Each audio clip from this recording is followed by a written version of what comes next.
Oh, there it is. Welcome to the somewhat belated, regularly scheduled meeting of the Oklahoma City Planning Commission for April 26th, 2018. If you have a phone with you, now would be a really good time to turn it off. For those of you who are with us for the first time, I'm sorry, I'm a little discombobulated. For those of you who may be with us for the first time, the way this works is we have a little bit of kind of housekeeping to take care of here at the beginning, and then we'll call the cases one at a time. The applicant will come forward, give us their name and address, and tell us a little bit about what it is they're here asking for. Commissioners may or may not have questions of that person. If there's anybody who wishes to be heard on that application, they'll come forward, and the same process will repeat. And then we'll discuss amongst ourselves and make a motion and vote on each case in turn.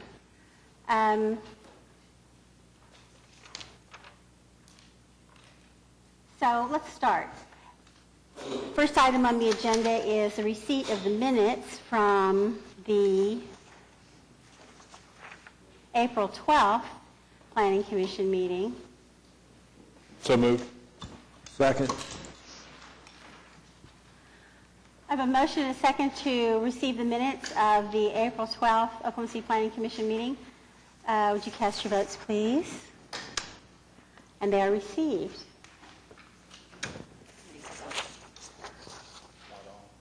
We good? What? I'm sorry? Okay, there we go. We're good. Okay. Next, we have items that have been continued prior to the meeting today. We do have 3 items that were continued on your agenda. Item B23 for case CE 956 has been deferred to August 9th. Item B24 for ED 221 has been deferred to August 9th. And item B25 for case C6979 has been deferred to May 10th. Is there anybody here today appearing on any of those items? If not, I'll take a motion. Move for continuance. I have a motion and a second to continue items 23, 24, and 25. Would you cast your votes, please? They are continued. We also received several new requests for continuance on your agenda. Item B7 for case C6981 has been requested to defer to May 24th. Item B9 for case ED 222, defer to May 10th. Item B10 for case V17, defer to May 24th. Item B18 for PUD 1669, defer to May 24th. And item B19 for PUD 1674, defer to May 24th. Madam Chairman, for the record, I'm Eric Groves. I represent the applicant on item 18, which is a PUD. Bill Collins represents a protestant. He called me and asked me if we would agree to continue it to 24 March, and we have agreed to do so. I just wanted to put that on the record. I appreciate that. Thank you. Is there anybody else here today that wants to be heard on any of those items? Oh, I'm sorry, I do have. 24 May? You said March. So I'm pretty sure I understand what you're talking about. Yeah. No, 24 May. Oh, that's what I heard. May and March. May, I get same them thing. confused. Tomato, tomato. Close enough. Is there a Steve Gust with us here today?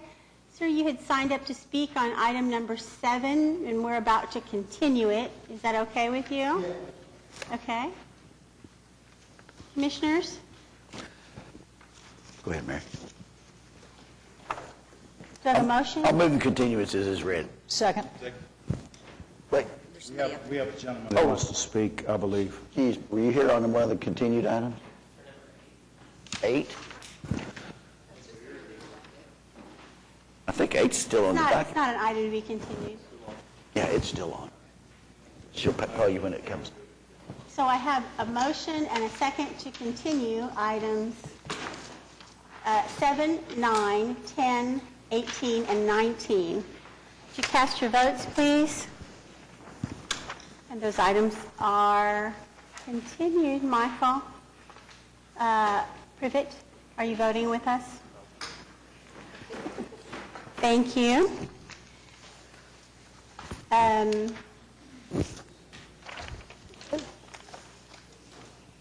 Okay. Okay, next on to the consent docket. There's only one item on the consent docket, which is C-6985, the final plat of Stone Ridge Farms, Section 7. Is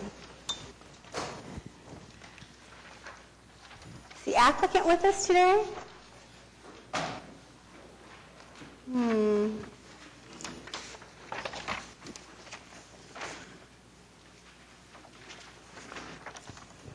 My apologies, I thought it was the consent docket itself. Oh, I'm sorry. That's right, we're on the consent docket. I am discombobulated today, I'm so sorry. Is there anybody else who wants to be heard on this item before we vote on it? Oh, we do have someone, actually. Are you teasing me? Oh, yes, that's us, Stone Ridge Farms. Sorry, we're moms, we don't know. So we're going to pull it off the consent item, off the consent agenda, I guess, yes? Unless you're just here to say you love it and think it's a great idea and we should go ahead and approve it. We would like to discuss it, yeah. Okay, then we'll do Discuss that. other options. Yeah. That's what we'll do. Hold on just a second. Sure. So let's hear this item in the regular course. So do I have a motion to move it to the regular? Second. I have a motion and a second to move it to the regular agenda. And it is so moved. To the regular agenda. Okay, so would the applicant like to come forward? Kendall Dillon with Craft and Toll, representing the applicant. Obviously, this is the last plat for the Stone Ridge Farms edition, and I think there's just 3 TEs which we're in agreement with, so I'll be happy to answer any questions. Do we have any questions? Let's hear from our guests then. Hello, thank you. Like she said, we're moms, so we're not used to this process and couldn't even find the building. Yes. Sarah Thal, And I'm Misty Wyatt. We live on, in Section 2 of Stone Ridge Farm, close to the school, or just north of 137th Street. And I just recently bought the house that I live in now and learned that these new houses were going to go up behind us. And one of the reasons I chose the house that I purchased was because of the field behind it and just the beautiful creek and an area for my kids to play in. And Misty also has a few other things to point out. yeah, the open landscape there is just a huge part of our culture, really, in Stone Ridge. So I realize asking not to build is probably far out there, but Where do you live? we live on Teagan Lane, so we are the south end. So actually, you have the mouse over Sarah's house, and mine is just south of that. So, okay, so you live in an area there that actually will back up to other homes? Yeah. Okay. Yeah, and we went to the HOA meeting, I went to the HOA meeting this week, and so they asked if we would come and represent the community, because there are a lot of others who actually would prefer just no building, but we realize that's probably asking a lot. But so a lot of the houses along that street toward the back have fences that open up to gates that open up to the back. That's where our kids play. A huge part of our culture is that our kids are not on electronics every day. They're out there exploring. They find tons of wildlife tracks. They track them. The people that take care of our land actually mow mazes back there for our kids and trails that they like to walk on. So we just wanted to see what we could maybe do, maybe open up a little more space back there for our families and our kids. We do have a ton of ideas, of course, that could be done with the land if it were left, or we could just leave it open like we do now. And again, we're unfamiliar with this process. I just purchased the home 2 weeks ago and then learned that this was happening behind my house, and so I'm sad, to say the least. And I don't know if we can try to work up a petition or something to not build. I don't know the procedures, so any advice would be wonderful. Okay, let me ask our applicant. It looks to me, from what I'm looking at here, like there will continue to be some, I hesitate to use the term open space, let's say pathway to the north, which will remain open. Correct. And so your kids will not be able to play right behind your house, but they will be able to move up toward the open space area. Is all of that just open? Is it floodplain? There's a common, yeah, there is a drainage way that goes through there from north to, or south to north. But it is a reasonable width common area all the way along on the west side of Section 2. I can't remember the exact dimension, but it's 50 to 70 feet, I think, somewhere in that neighborhood at the minimum, and then you can see how it flares out. But again, as per your staff report, this is an exact duplicate of the approved preliminary plat from 2011, and we're in conformance with that. So, but there is, like I say, a reasonable amount of common area between this phase and the Section 2 plat. Yeah, so the reason that this item was initially on the consent agenda is because this final plat complies with all of our regulations, with the zoning that it already has, and with the original plat, the preliminary plat that we've already approved. So I would be making an angry phone call to my realtor probably this afternoon if I were you two. But if there are specific things that you would like to request, we would certainly be willing to help you forward those requests to the developer. Okay. I know one of the things is that, and I know this was plotted out and nobody's in the wrong or anything like that, but Stone Ridge is on our sign. They are promoted as country living, which, and the Mayberry Field, and that's all on our sign. But anyway, that's part of it, is it a lot of most of that's being taken away. But one of the things is all we have are a very small little playground, which is more for the little kids, and we have a pool, which with all this new build is pretty overcrowded. So I guess one of the things I would ask is if you wouldn't be willing to move those houses back or eliminate some of the houses, is there anything else you can do for our, our older kids to be out and doing things? And anything else? Okay, I think that's it. We were just here to try. Are there any amenities that are going to be provided with this phase, with this section? No. The amenities were completed with the second phase. Like I say, there's a pool, clubhouse, and it's all centrally located, so, and it conforms more than your subdivision regulations require.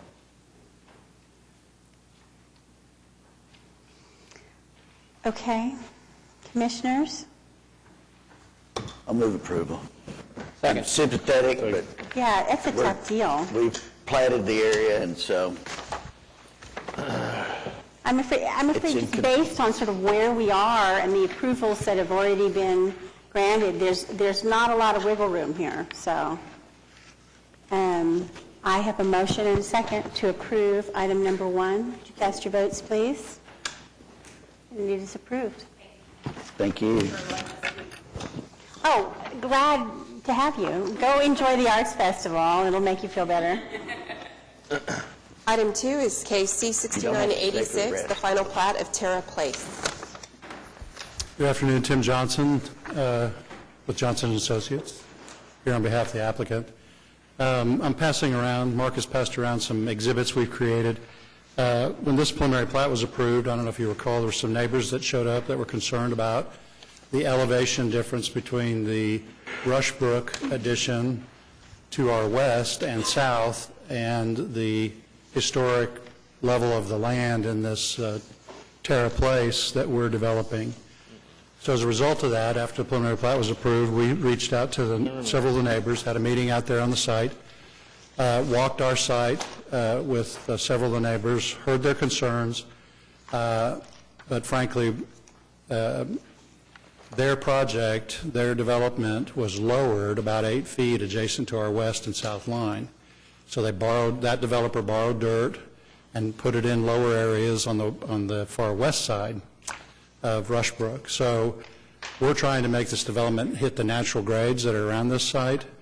We have ponds and creeks that we have to continue to maintain drainage to the north. And so we did meet with them, and we did agree to some concessions. And the exhibits I'm passing out are just photographs, so you can kind of see what they're talking about. On the first page, there's a picture of some boulders at the end of the cul-de-sac. That's not a common area. That's two lots that come together at that point. But our developer did agree to come in and do some landscaping on that, on their private property, once our development grading work is completed. And that would help buffer the end of that cul-de-sac from our fence that will be across there. A lot of the concerns from the neighbors were the fact that if we're 6 feet above them, we'd be looking in their backyards. And some of the other pictures that show up on the other pages show that some of the fences in Rushbrook have not been built yet. Once they get built and once we put our fences up, it would be very difficult to see over our fence and see any windows unless they're a second story. Most of the houses that we looked at abutting us were single story. The additional thing we did along our southwest and our west was we increased our rear yard setback so that we wouldn't have a house real close to the back, and that hopefully gave them some comfort. And then we did agree to lower our grades on those pads starting at where you can see the number 24, going to the northwest and going to the northeast as far as we could to try and lower that as low as we can to get the houses as low as we can. But our property all drains north. If we lowered any further, we'd have to take some of our lots and drain them to the south, which is not where they're going. And so we can't divert the water that direction. So I feel like our developer has agreed to as much as we can physically possibly do to accommodate. And I don't know if anybody's signed up from the neighborhood today or not. I don't have anybody signed up. Well, maybe we were victorious. But with that, we do agree with all three technical evaluations, and I'd be happy to answer your question. Yes, Tim, I see in some of the pictures that you provided, these retaining walls, how many lots will that actually, the retaining walls be on? So the retaining walls that you see in the pictures are in the lots that abut us. So because the developer of their land lowered their land so far, they wanted to have flat backyards, so they built retaining walls to flatten their backyards. So those property owners own those walls. Our fence will go on the high side of that wall in all cases. Okay. So that puts our fence, in some cases, 12 feet above their finished floor of their house. So as I best can tell, these retaining walls then channel water away from those homes, but not, I guess that it then would channel it between the homes going down. Yeah, so what they did when they graded those lots final, we walked several of the houses. They put those walls in and graded around on each side of their houses. So all the lots that butt against us drain away from us.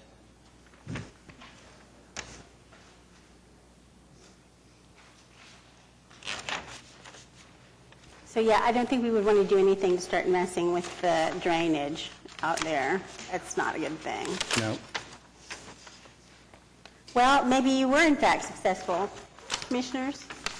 I mean, this was always just about the sight lines, wasn't it?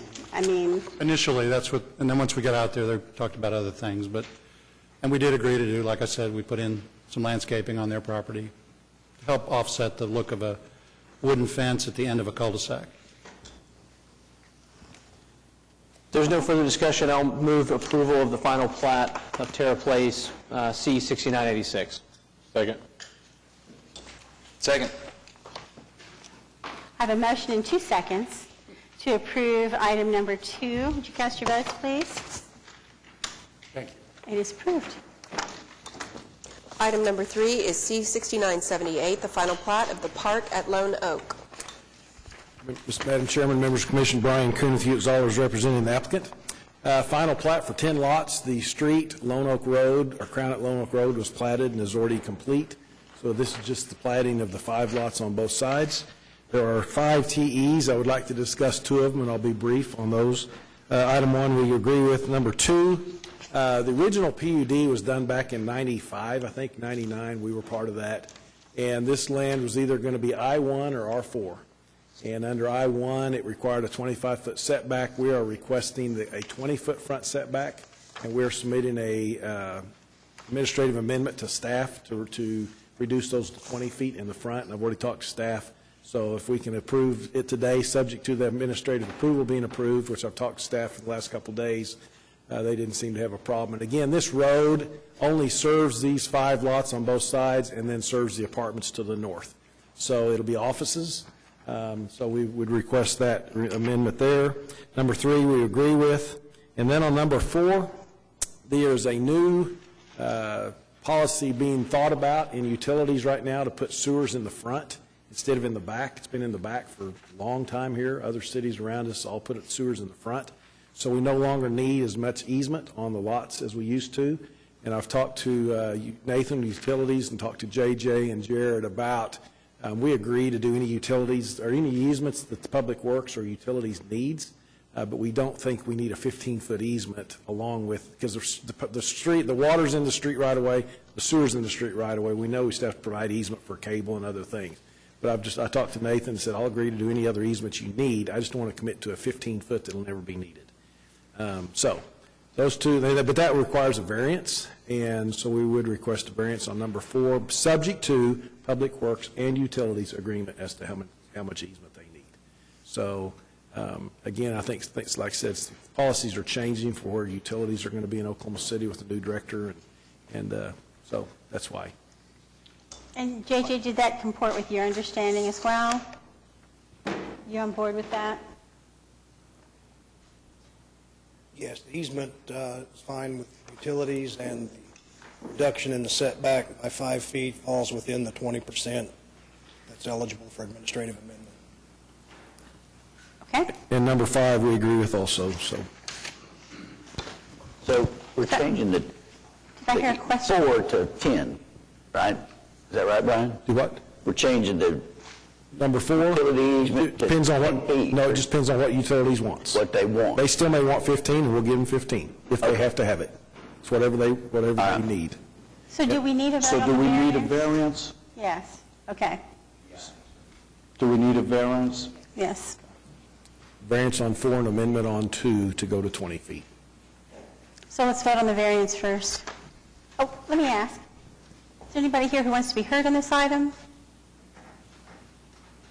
So let's vote on the variance first. I move for the variance on item 4. Second.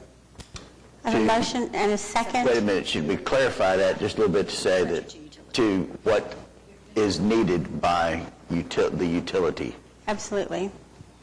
department? By Utilities Department. Right. Okay.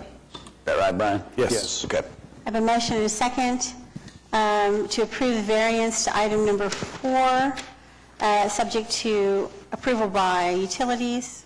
Would you cast your votes, please? The variance I is move granted. item with the acceptance of the TEs. With the amendment to number 2, Accept. 20 feet. Okay. Yes.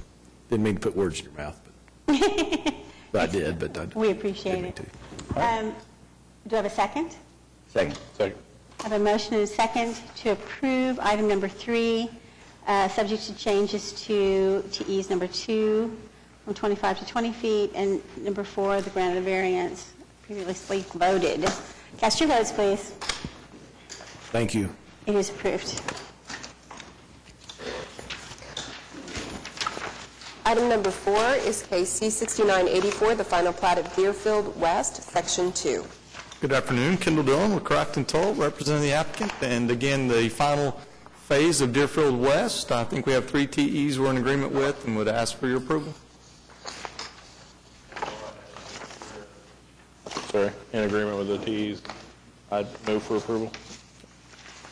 Anybody else? wanna Can be- I ask if there's Sorry. anybody present who wishes to be heard on this item? No? I will take a motion. Move to recommend approval, City Council. Second. We're not recommending approval, City Council. We're going to approve it. Oh, it's final plat, I'm sorry. Yeah. Move for approval. I have a motion and a second to approve item number 4. Would you cast your votes, please? Thank you. Item number 5 is SPUD 1053 to rezone 501 South Mustang Road from C2 to SPUD 1053. Hello, I'm Julie Williams. I'm the owner. It's a board and brush creative studio is what we're trying to put in there. Similar to like the paint and sip where we do DIY workshops. We just want to be able to sell the beer and wine during our workshops. I actually have a question about this. And this was one of those ones that I wanted to visit with you about beforehand because I'm not sure everybody cares about this. But, you know, we've talked about with the changes that we're making to our method of governing drinking in the city from a zoning to a special permit kind of use. Having the sort of ABC2 designation, for lack of a better term, instead of it being anchored in food, it's simply anchored in whatever the main business of the business is. So isn't there a way to do that in this case rather than rely on a use unit that is a drinking establishment? I'm not crazy about that, even though we're conditioning it to this particular type of business. Well, under the code we have right now, that's really all we have to work with. Under the new ordinance, as proposed, she would possibly be a conditional use and meet those conditions. But what we have right now to work with, since it's serving a beer and wine with limited or no food, all we have is the ABC3 drinking establishment designation. Okay, all right. And so, I mean, I guess having said that, I feel the need to make some sort of a statement about the fact that the problem with this approach, I think, is that it makes it awfully easy later to say, well, it's already a drinking establishment. Who cares whether it's a craft studio or not, you know? Even though we are limiting it to that, my concern is that later that will kind of get lost in the shuffle. And I had a question also about signage. Signage for the shopping center or for this space or whatever, none of that is changing by virtue of what we're doing here, is it? No, we're keeping everything the same, status quo, Okay. with the exception of this one lease space. Okay, all right. Commissioners, any of the rest of you have any questions about this? Is there anybody present who wishes to be heard on this item? I'll take a motion. I recommend approval to the City Council, subject to the staff recommendations. Second. I have a motion and a second to recommend approval of item number 5. Would you cast your votes, please? It's so recommended. Item 6 is KC 6975, the final plat of Sycamore Creek, Section 6. Good afternoon, David Box, 522 Colcord Drive. Here on behalf of the applicant, with me is Jason Spencer, who's the civil engineer for this project. You will recall that this was continued 2 weeks ago to allow staff to do a bit of research on my allegation that perhaps there was some sort of agreement that was reached previously. I think staff found that, in fact, it wasn't just an allegation, but it was a factual statement that, in fact, there was an agreement reached. Unfortunately, it wasn't added as a TE. But the city councilman was correct in his recollection that the agreement was reached between the neighbors to the north, the developer of this land, and himself many years ago. That agreement was memorialized in a previous plat that unfortunately expired. And for whatever reason, it wasn't carried forward into the new plat. But what we're asking you to do today is to approve this plat and allow the connection that we show, that being a essentially crash gate emergency access but non-vehicular connection, to be approved in accordance with that agreement that was reached many years ago by the City Council. The staff has given you a host of options, and the option we choose is the one with the variance. There are 3 TEs, 1 and 3 we agree with. We do need a variance on TE number 2 for the access to be as we propose and is before you. So with that, I'd be happy to answer any questions. Before we launch into a long discussion. Is there, if we're going to have one, is there anybody present who wishes to be heard on this item? No. Yeah, I am not in favor of setting aside our policy on connectivity in this case. And I think this is one of those reasons why we have that policy now. We used to do this with some regularity, just based on whether neighborhoods did or didn't want to be connected to their neighbors. And that was kind of the extent of the thought process that was involved. And, you know, later we discovered that the application of, you know, actual planning principles would suggest that that was not the best basis on which to make these decisions. Whatever agreement there was that may or may not have been reflected in the preliminary plat expired long ago. It was made really long ago, and it expired long ago. And I think this is exactly the reason that we have this policy in place, and I personally cannot support a deviation from it here. I don't see any basis for that.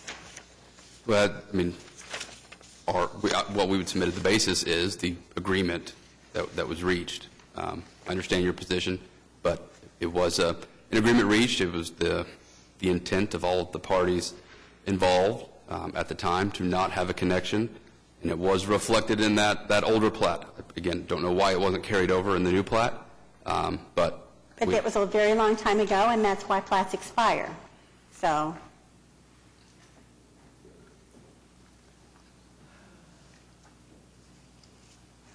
I'm just one vote. Nobody's here, the neighbors aren't here again?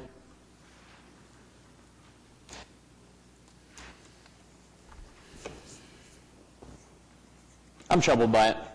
I think I get the connectivity argument, but there were clearly, from the record we were presented in our application this time, there was clearly a lot of discussion about people who were stakeholders in these neighborhoods that felt strongly enough to come out on multiple occasions and protest it. Unfortunately, they're not here today, so it's hard to defend that. But it is a little troubling that something like that would be fought for that long and discussed and negotiated and all that sort of thing, agreed to, adopted, and then we come back and change it.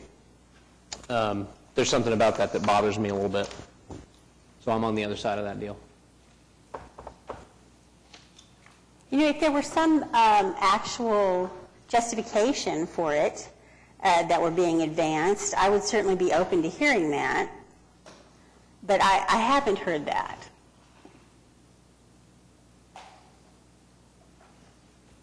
I'm not sure I understood what you were Other getting than the to. fact that, you know, they just don't want to, you know, be connected to their neighbors in the way that we often hear people say. You know, we don't want those people driving through our streets or whatever. Well, I don't even think we've heard that, have we? We just heard that there was a promise made.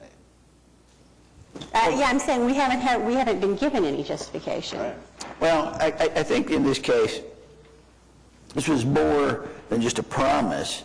It was a promise, but it seems to me that what's now happened is that these neighborhoods have developed now based upon that history and that, quote, promise, if you will. So that part, I agree with Scott, that part troubles me. I get the connectivity argument, certainly we all understand that, but we've now got neighborhoods the stuff goes back to 2003. I mean, that's a long timeline for development. It's not like just last week or 6 months ago. So Well, and if this were a preliminary plat application, right? Yeah. And the neighbors were here, how would that affect how you felt about that? How would that change your view of the discussion? Because we had two people here for the first item that didn't know a thing about the preliminary plat. We're here on a final plat, which becomes a formality. So I wasn't there in 2003. I was gallivanting around Stillwater someplace.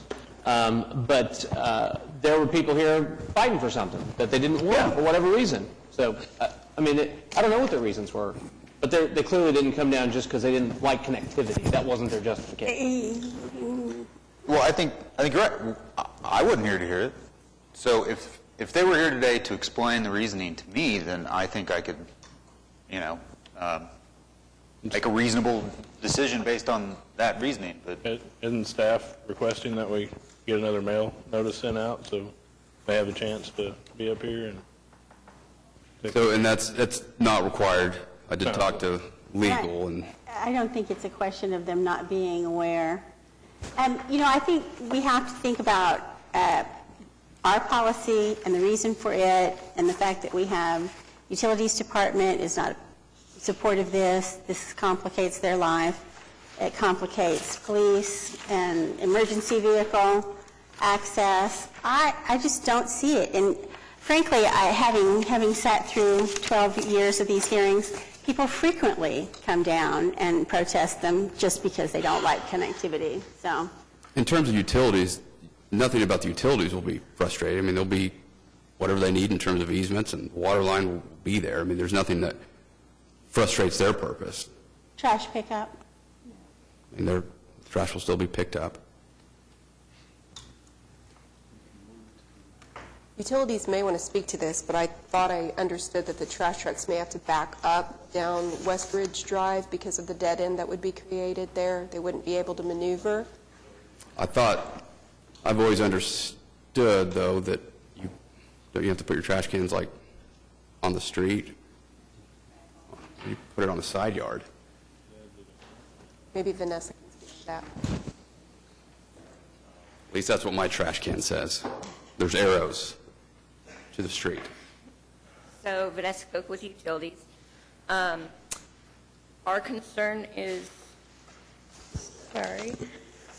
we have a couple of concerns. Part of it is the street to the north. Right now, it's probably 15 lots north of what we're seeing is the tie-in street. So our trash service truck is driving down the street, taking trash from one side, and then backing up through this whole development to get to a turnaround street to serve that road. West Ridge.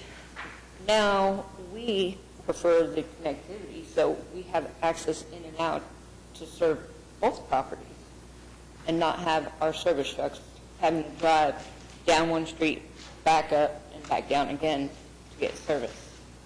Our other issue, of course, is the water main connection. It's a dead-end stub right now on West Ridge, and a easement that is unpaved with no connectivity is not the functional route for our line maintenance vehicles to pull up next to you to work on a line, a water main.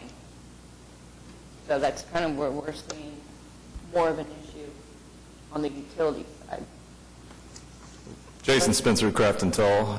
Regarding the water lines, we can still connect up the water line. There'll be a paved emergency access drive that they can pull up on, but sure, there'll be a crash gate there that would prevent them from driving through. But the water line can still be put through there and an easement provided. That's been done in the past in other editions.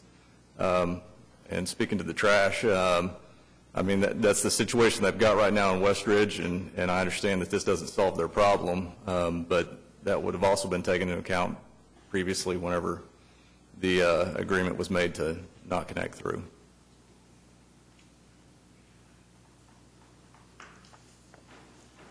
Did we receive a copy of this agreement? I know. It was a plat that was approved by a public body. Okay. So utilities would have had a copy of the staff report and the plat at the time. It was to our understanding that there was a previous agreement made, And not necessarily this report. the previous plat that was The preliminary approved plat through council. showed, well, it showed no connection. And so utilities would have been a part of that process back in 2003. Certainly. It expired, but the plat was approved with no connection. Okay. Explain to me why you do not want connectivity. Well, What I'm advocating for is that the agreement that was reached among the parties that were interested at the time be adhered to. At the time, the neighborhood to the north, the developer to the south, and the city council came to an agreement as to no connectivity. I wasn't party to those conversations, so I can't speak directly to them. But why I'm advocating for it is there has been a long, I believe, history in this neighborhood of believing that the agreement that they reached many years ago would be adhered to. Even though it's expired? Sure. The plat expired. Yeah. The agreement essentially expired. Well, I'd probably argue with you on that. I mean, I think the agreement is the agreement. It's the understanding that the parties had. I don't think that has expired. Certainly a function of our code has a certain number of years that go by, and then a preliminary plat is deemed to have expired. Well, let's just be candid about the reason that the connectivity is not desired is because for this development leg, having a cul-de-sac street there with no connectivity makes that entire row of homes that much more attractive. That's what he doesn't want to say. Yeah. Well, and 2 lots. Yeah. There's that economic factor too. But that's desirable to neighbors. That's why I'm assuming in 2003 there were people from the neighborhood to the north that didn't want to lose that in-street they had that traffic wasn't going through. And so that's essentially the decision that you're making. And everybody's going to view that differently. And I'm probably wrong about it from a policy standpoint, but I just tend in these situations to lean toward, I understand, I would much prefer to have a house on a cul-de-sac street like that than have my house be the one on the corner that cuts through. That's just common sense if you live there. So I think we're just making a decision based on purely on policy. I totally understand that everyone in utilities probably wants to straighten my necktie a little more tightly for advocating for lack of connectivity. But at the end of the day, I understand too that that's probably why those neighbors were here, and I'm trying to be sensitive to that, even though unfortunately they're not here today to make that same statement. And they did come protest last time, and we required the connectivity, and it was approved to have connectivity. So now you're coming back, we're still sitting with the same comment for the connectivity for multiple purposes. It's not just the road to the north that's having a trash truck that's driving down back and forth. You're on a cul-de-sac dead end also. So now you're creating 2 of them. And it's not like the shorter west side where it's, 7 lots and back, but you're coming all the way back down the street for double service. So the cul-de-sac has adequate radius to allow the trucks to make that turn. Well, the cul-de-sac in and of itself complies with subdivision regulations, correct? Yes. Yeah. And the only issue is this connection to the north. To our north. Yep.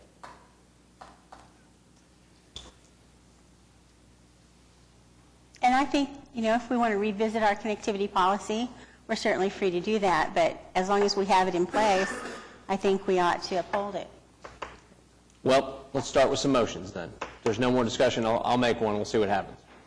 So I will move approval of the final plat of Sycamore Creek Section 6, C6975. We have to move approval of the variance. Oh, I'm sorry. So we got to do the variance first. Well, I will move to approve the variance, which is TE number 2, to Section 5.31D5 of the subdivision regulations.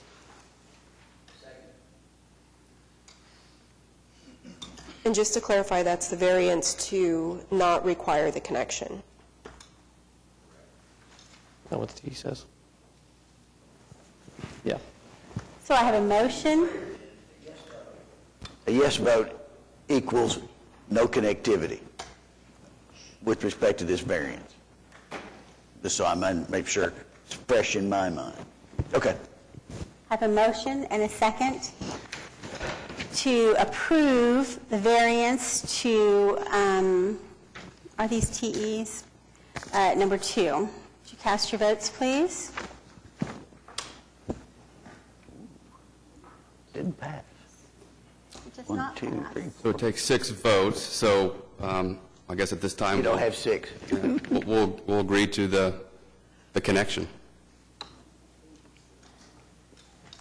So, then I'll entertain a motion on the application as written, deleting TE number 2. So we don't have to go through A, B, C. JJ Yeah. didn't... Is that right? 3 TEs, no A, B, and C. So we don't need to renotice. The notice area was proper. Was proper. I talked to Susan, and Yeah, I don't think we need notice again. Okay, so then we would be approving this application with TE 1, 2, and 3, no A, B, and C. well, not TE2, you're just... Excuse me, TE deleting would be 1 and 3, I apologize. That's right. Okay, So I will Is everybody clear what we're voting on? yeah. Are we voting on option Okay. 2, B, The the option B. re-notify, continue and re-notify? No, No. we're not continuing and re-notifying, we're approving. And you're amending option C and approving. Delete. Yes. Yep. By deleting TE2. And we don't need TE 2. Yes.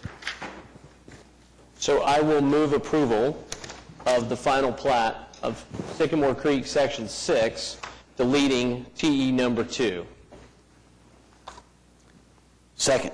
I have a motion and a second to approve the final plat of Sycamore Creek, Section 6, deleting TE number 2. Would you cast your votes, please?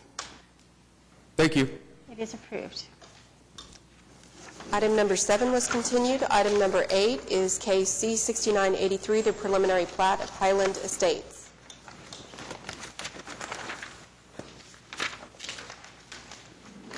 Is the applicant present?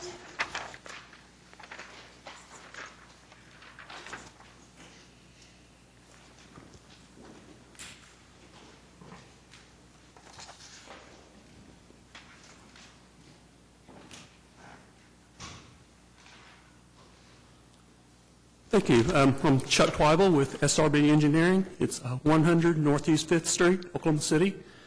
And we're here on behalf of our developer to represent this. It's an acreage subdivision, and y'all approved it before, and then it was continued once, and now that's all expired. So we're bringing it back up to try to get this going again. We have 31 acres with 21 lots on that. And on the TEs, they're requesting, the fire hydrants, but we have water service brought up through the neighborhood, so we agree with that. We have fire hydrants all put in there. And landscaping along 104th Street, we can get a landscape architect to put in landscaping per the ordinance. And we do agree with the limits of no access as well. We have that on our final plat. We're depicting that there. And so, yes, we agree with all these staff comments and TEs. Any questions? Do we have any questions of the applicant? We have someone signed up to speak. We don't, just if I understand the applicant, we don't need the tank. Right, they are Because you've providing, got fire hydrants now. TE 5 you don't need, we can delete that, right? Because you got fire hydrants, so we don't need you to provide this tank. Is that right, No. JJ? Michael, It was the an either or. TE says that there are various options available. One of them is the tank, one of them is to connect to the city water system, and they're Okay. doing That should that. stay. It could Give them stay, options. but he's got hydrants. Okay, that's fine. Either the tank or sprinkle the houses or the water, the fire hydrants. Hydrants, We're going okay. with the fire All right, hydrants. So understood. we can provide, domestic, public water to All that. right. Is there a Ryan, I'm sorry, is it Webb? I can barely read that.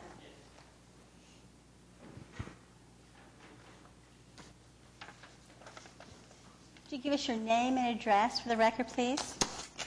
I am Ryan Webb. I live at 9801 Coldstream Lane, and which is the immediate north plot of land from this proposed subdivision. So you're that very first house right there? Yes, on the north. on Coldstream Lane. I have spoken with 11 out of the 14 physical homes located in Coldstream Addition. The only other 3 that I haven't spoken with were not available whenever I stopped by their homes. And each one of the residents in this neighborhood are vehemently opposed to any development of a lot fewer than 5 acres. That's what the land was auctioned. I understand it's gone under a different zoning approval years back. And every neighbor I spoke with was unaware of that change in zoning from an AA to an RA zone. So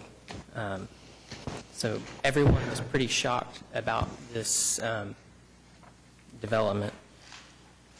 As far as my immediate concerns, besides just the obvious that we're going from a potential of 6 homes to 21 homes, being the immediate north lot, I currently have a legal right to hunt on my property as long as I'm 500 feet away from a structure with a shotgun. Lots 9, 10, and 11 will prohibit me from doing that. It will also prohibit my neighbor to the north from doing that as well. And that would also take away the use of about 6.5 acres of the neighbor just to the west that owns that lot that you can see with the circle drive right there, who currently hunts on that land. So that would remove, based on the spacing requirements, his ability to hunt on a pretty good portion of that land. And I can't speak for him, but I do know that they do hunt on that land.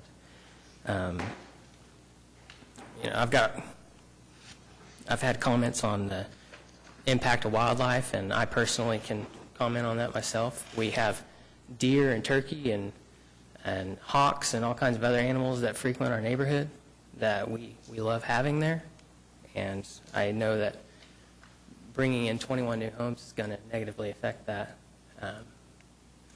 There's the creek that you can see running through the far northwest corner of lot number 9 and also lot number 8, which continues through my property, divides my property and some of my neighbor's property approximately in half, about 60-40. I'm concerned about the foot traffic that this could create for the people in Highland Estates, the children or dogs or anything else that would be roaming onto my property. There's not a fence currently there, and I don't have the funds to put up the fence, so that's something there. The road use. This is a private road. Coldstream Drive is a private road. I know that the proposal has a new road cut to extend County Line Road north. My question would be is how do you intend to do that if you're succeeding from this neighborhood? Do you intend to use our road while you're doing that in the first place? I do know that land's been accessed by Mr. Gatherly and some of his family for hunting, and he's been using that road all these years. So even though it's been changed in zoning, he's still been an active part of this neighborhood, been using our private road all this time. One of the city councilmen for Ward 5, he was quoted in an article by Stephen Lackmeyer. The title of the article was Unsustainable. What he said in the very last line of his article is, if you do growth correctly, very intelligently, you can continue to grow in the outlying areas and you can still retain a rural area with 5+ acre lots for housing. You can create a great city if you do it correctly. I'd like to echo that sentiment from that councilman. This is a rural area. We love our area. The amount of traffic that we have is already being increased by some of the approved planning that's gone on in the past few years. There's a neighborhood directly south of this, Gobbler's Roost, who somehow was able to get a variance to have fewer than 1 acre lots, which you can kind of see the north part of on this map right here. Yeah. So that's already increased traffic, even though most of those lots are still undeveloped.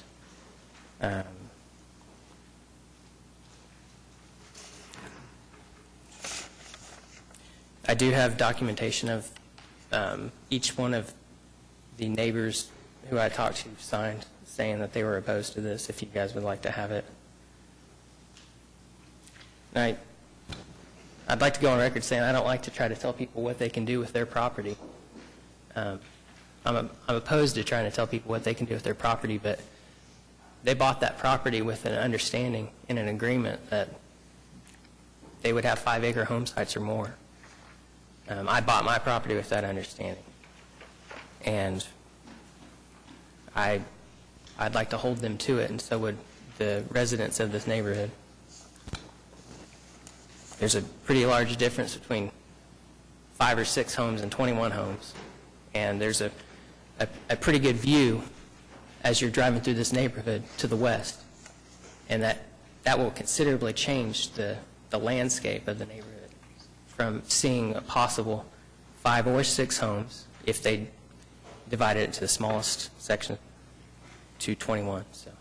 Thank you. Would you provide our clerk with your petition? Is that what it is, or letters? There's also other documents. There's the original neighborhood's covenant. You need to go back to the microphone, I'm sorry, so we can... There's several documents there. There's the petition, there's the covenant, there's the some of the easements that are on file that the map that was sent to us did not include, which would be water and power lines that would cut through the southern part of lot number 10, would cut approximately halfway through number 11, and also halfway through number 9 that aren't reflected in this drawing. Thank you. Do we have any questions of Mr. Webb? I do. When did you buy your home? 2 years ago. In? It was the end of, I want to say it was March of 2016. So I think this plat was, the plat that has expired, according to our staff report, was in place until September of 2016. My point being is, I'm just trying to, vis-a-vis you, I'm trying to assess who came first. Well, the county assessor's preliminary plat. webpage still shows two sections of land here. It does not show those lines. Mm-hmm. Well, until they're replatted, it would, so that's not unusual. That's my only question. Can I ask, I'm sorry, can I ask our legal department, I don't know anything about rights to hunt on land and proximity to homes, and is that even within our purview to consider? I don't think that would be in our purview. It's a change of on a use of plat. my property. On a plat. Not a- It's not a zoning. Not as a zoning item. That might be pertinent at city council, should you choose to well, this is approval body actually for this, so yeah. So- Unfortunately, you don't have that option. Did you have something else you wanted to say? And that private road wouldn't be used for this development? I mean, would it? I don't, No, they don't have the right to use your private yeah, they can't road. use your road. I actually agree with you. I think it is out of scale for the area. It's kind of interesting that this follows the last item, because it's a little bit, we've approved a zoning change prior to this, and that's a little bit like making a promise. And similar to the last item, the plat expired. However, in the last one, we were trying to stick to the guidelines of development that the city uses, and under the guidelines of development that the city uses for RA, what they've got is consistent. I think the point to try to oppose this would have been at the rezoning change. And we've got a staff recommendation for approval here, which makes it hard for me to go against it at this point, especially seeing that there are other developments developed under RA nearby.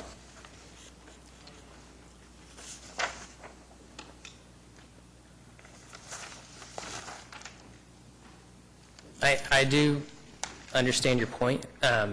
In the neighborhood covenant, it does stipulate that all subdivision of lots, each lot would have one vote within the neighborhood. This is We're actually not in a position to enforce or even consider private restrictive covenants that govern property. That's a civil matter.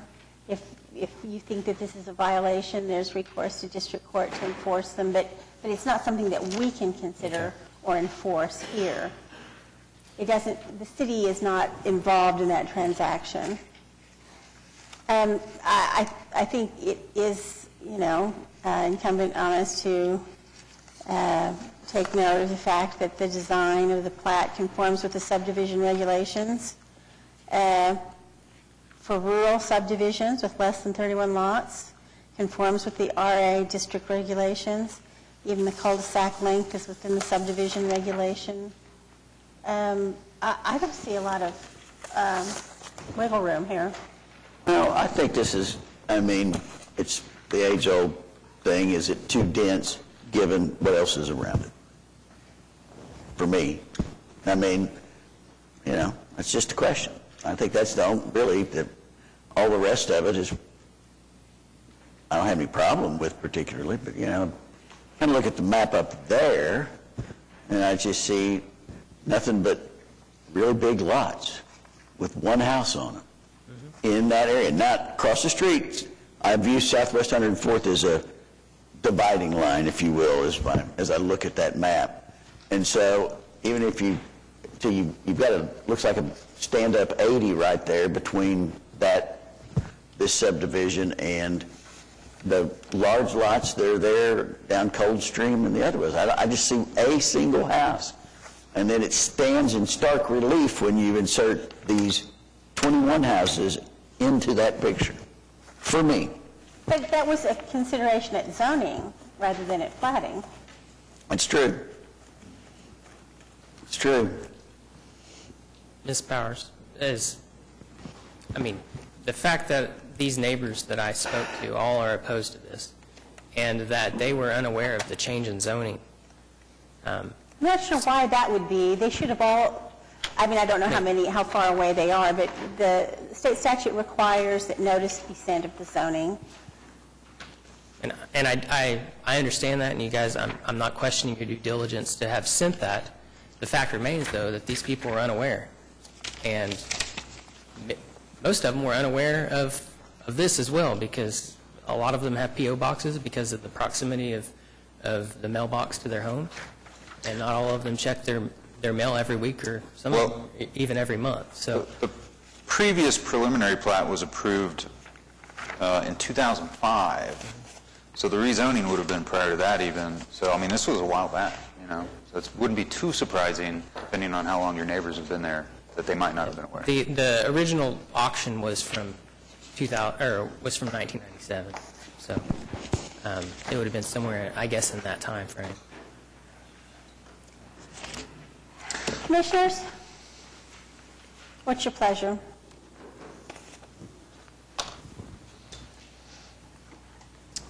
Well, What was your name, sir? What was your first name?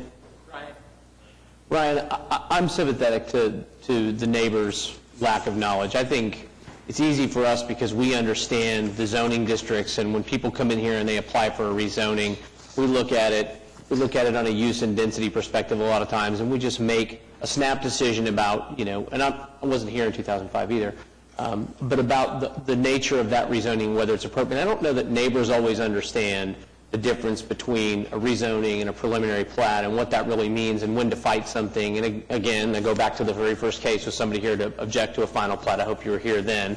There's just a time for it. And I recognize that what you're saying is harsh. I think, very respectfully, what I would tell you is that where I disagree with Commissioner Hensley is that once you start to see development come into an area like this, which is south of 104th, that development is going to continue to encroach on areas that are more agriculture in nature. So I appreciate the character that you're trying to preserve, but I feel like this is appropriate for the use and the density that's being proposed for this, given the surround. I realize it sort of teeters up to that area that's surrounded by 5-acre tracts, but there's precedent here, and it's an area that's going to continue to see development as we move forward. So I have to support the application.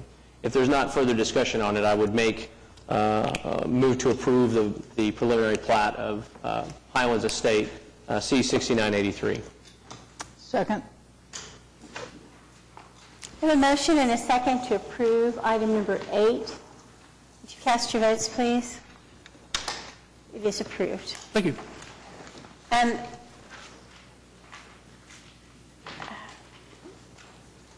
I'll bite my tongue. Moving on, items 9 and 10 were continued. Item 11 is SP 506. It's a special permit to permit auto sales in the C3 district at 1215 North MacArthur Boulevard.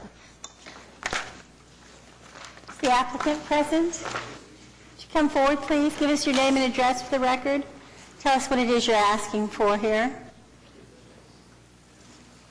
My name is Mahabub Ghaffar, and I got a little property over 1215 North MacArthur. Trying to get an approval from you for a used car lot.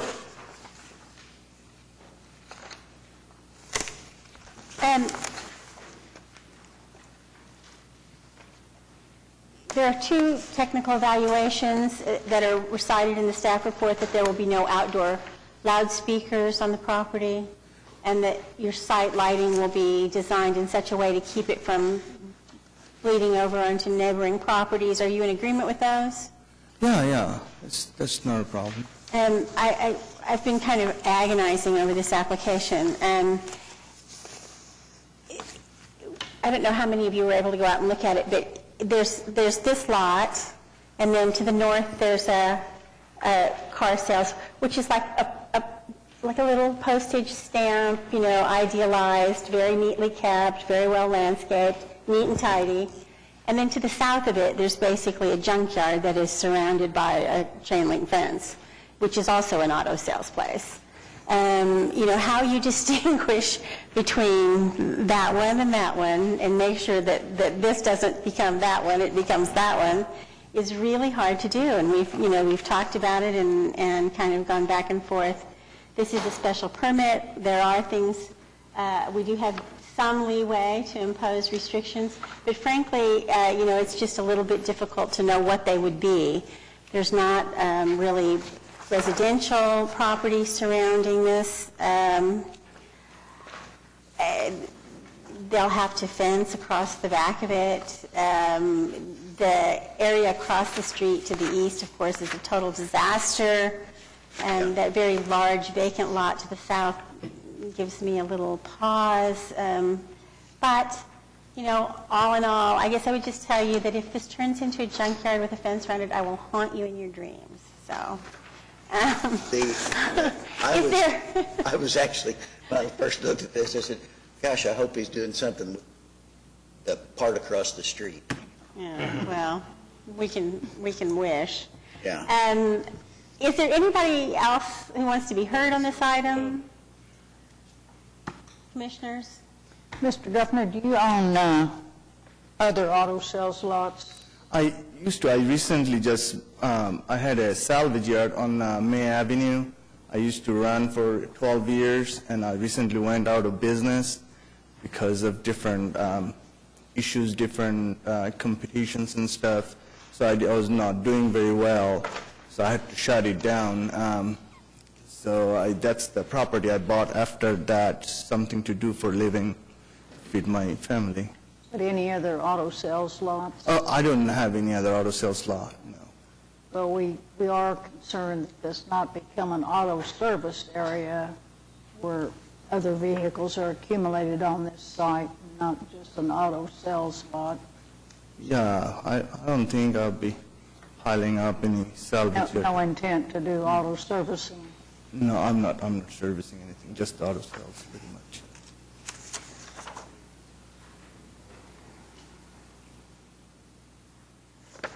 Commissioners?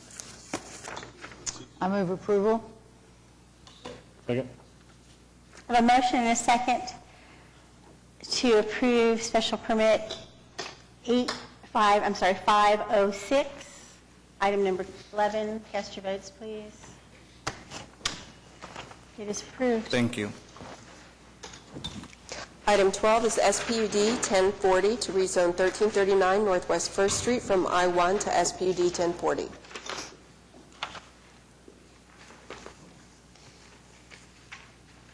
My name's Charles Allen with Allen Engineering.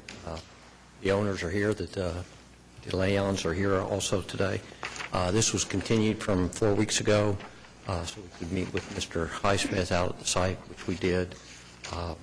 Went over some of the things that he would like to see added to the plan, which we've tried to do with our resubmittal.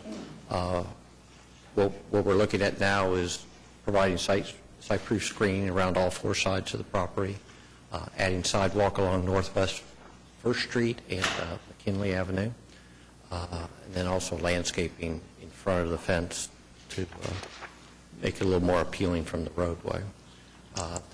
The Leons are also here this afternoon. They bought this property almost 5 years ago, thinking it was industrial. The seller of the property went through the process of having it rezoned.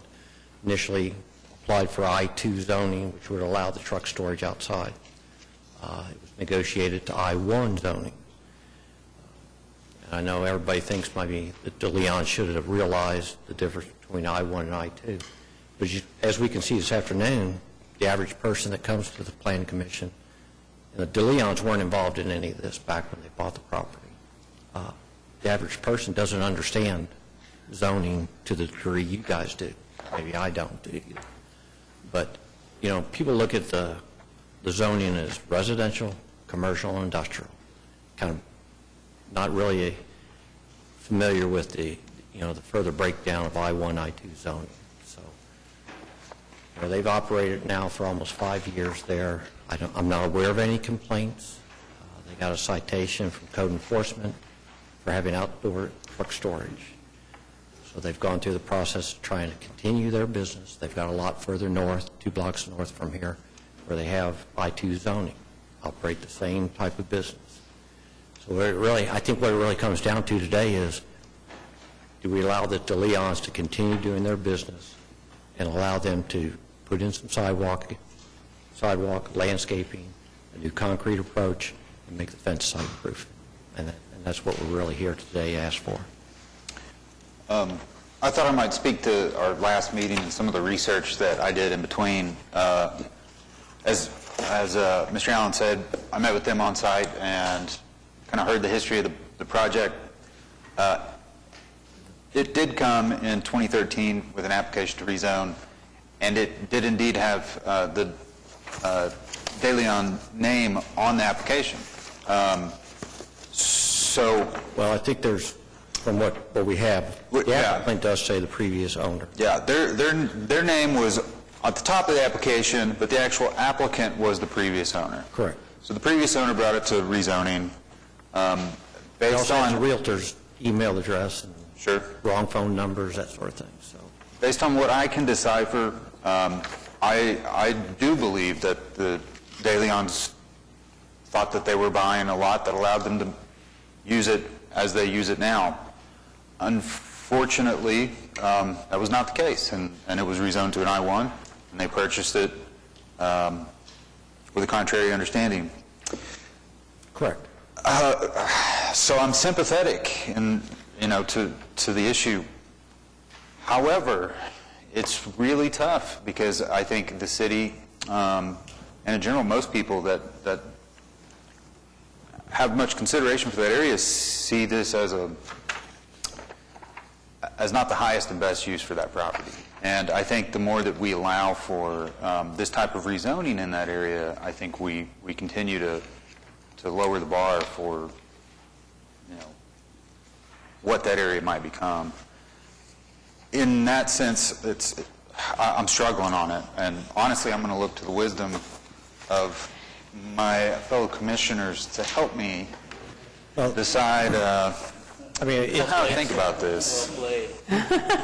They've never had any complaints. This site, well, they must have had one if they've had code enforcement out there. And this site is a disaster. I was out there this morning. It's a mess. The fact that it's not being operated in compliance with its zoning, whether that's by, honest mistake or not, is not a strong recommendation. The property to the south, which is also a business, is very well maintained. Of course, it's a landscaping company, so it should be, but... And there's a boarded-up house that's owned by Dodson Homes. I spoke with them, asked them what they're planning on doing. They have no immediate plans right now. The homeless down there is a constant daily problem, they told me. So they're not really sure. They have nothing planned for the immediate future in the 3 to 5 year range, they said. So there are residential properties directly to the east, and I am not inclined to support a change here. This is even a challenge for me, because, well, I'm just being honest, because it's, there are I-2 areas around. When you look at this zoning map that's in front of my face, it looks like there was a zoning party, but I'm not sure who got invited. You've got R3, I2, I1. It's just a smattering of stuff.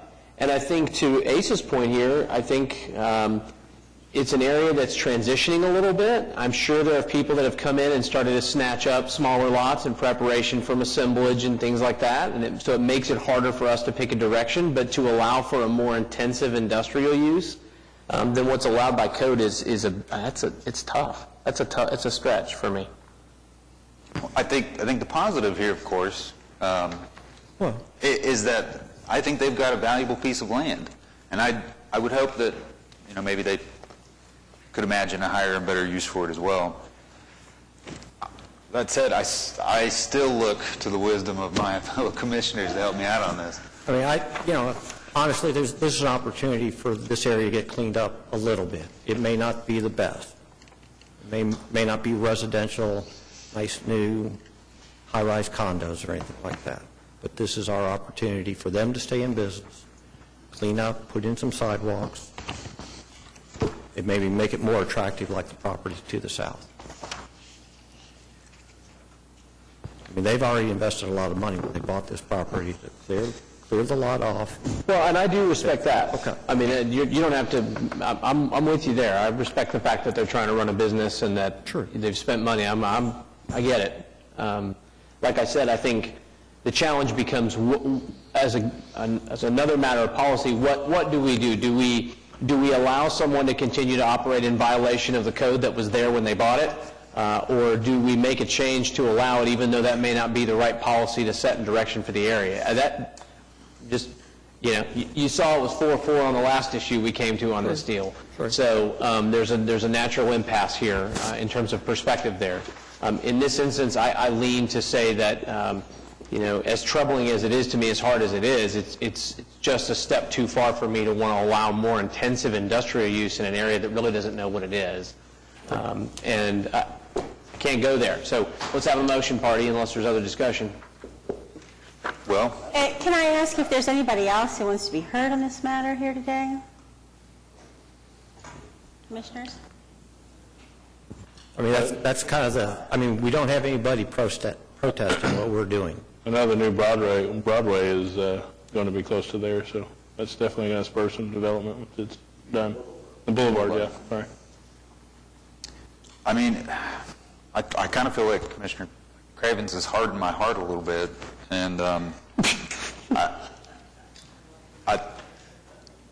unfortunately, I think I'm going to have to move recommendation of denial on this item. I have a motion. Do I have a second? Second.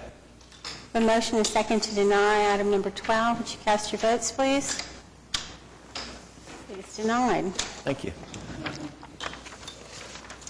Item 13 is SPUD 1046 to rezone 3330 Northwest 122nd Terrace from PUD 490 to PUD 1046. I've lost my 13 somewhere. Hi there, Blake Bullard, 6712 Northwest 131st Street, Oklahoma City, 73142.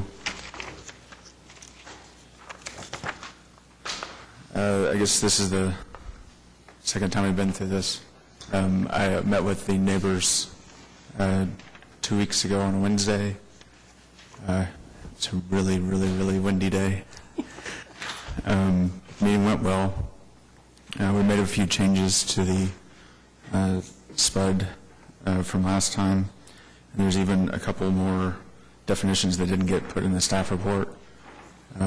One of the things that we added after meeting with Brian Ferguson with the Quail Creek Homeowners Association is that the back gate of the property would be closed from 7 p.m. until after we close, so that there would be traffic going back through there. There is an option that if those, for whatever reason, we agree that it's not a problem or those hours are problematic or whatever, both myself and the neighborhood association have to agree on different hours. And then we also put the definition, I guess, of the music level is per the city ordinances for music level, with the intent that the music stay at the property line of the Lighthouse Fitness Center property. And that was at the recommendation of Brian and Mary Kay Odd, who's the past president of the Townhomes Association that are directly behind the property. So they were comfortable with reliance on the city's sound ordinance in general as that standard of measurement? Yes, yes. And I'm sorry, did you say that you were not able to obtain permission to close the gate? No, we are. We are. From when to when, I'm sorry? From 7 p.m. until whenever we close. It'll be part of the closing duties of whoever's closing the bar. So the parking lot should be clear by then. Okay. I'll just say, Commissioners, this application has come a long way from where we started. Long way. And that is due in large part to Mr. Bullard's willingness to listen to his neighbors and to accommodate their concerns, and to put up with me and telling him how he should do things. So he's been very cooperative and helpful. And I think, this is kind of an odd situation because, we've got the confines of our ABC, set up in the sit-down and restaurant, and, it just doesn't easily apply to the kind of use that they're making here. But I think we've kind of stretched the code every which way we can, and at the same time accommodate the business that he's making. It's certainly not difficult to say that what they're doing out there is an improvement to the facility, and I can tell it's well used. So, I commend you for your work. You did a lot of work. It's come a long way. So let me just check and make sure. Is there anybody else here who wants to be heard on this matter? No. There's a testament to the work right there. So, I think that's right. If there's no further discussion, I'll move to recommend approval to City Council on SPUD 1046. Second. I have a motion and a second to recommend approval, SPUD 1046. Cast your votes, please. It will be recommended for approval. Awesome. Thank you, guys. I hope you do well. Item 14 is SPUD 1050 to rezone 1628 and 1631 Northwest 21st Street from R1 to SPUD 1050. Good afternoon, David Box, 522 Colcord Drive. On behalf of the developer, who's also here, Mr. Scott Loper, I do want to start by thanking Commissioner Highsmith for spending time coming to a neighborhood meeting that was held on this. As you'll note in your staff report, this item was deferred from the last Planning Commission meeting to allow us to have the opportunity to meet with the neighbors. This is in an area at 21st and Blackwelder. This is an area that is kind of re-emerging in the comp plan. It's designated under urban medium. So this is consistent and compatible in terms of density with the area.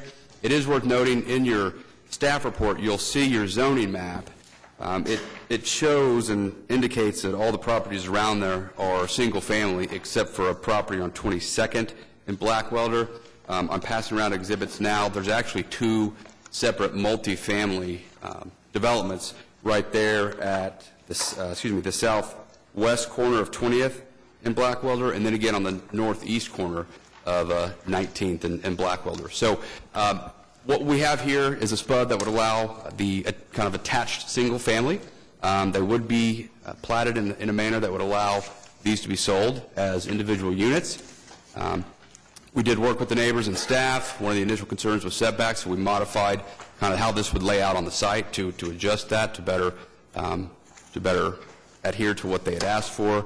I did look through the code today on the UCD, and a lot of what we have does conform to that in terms of height.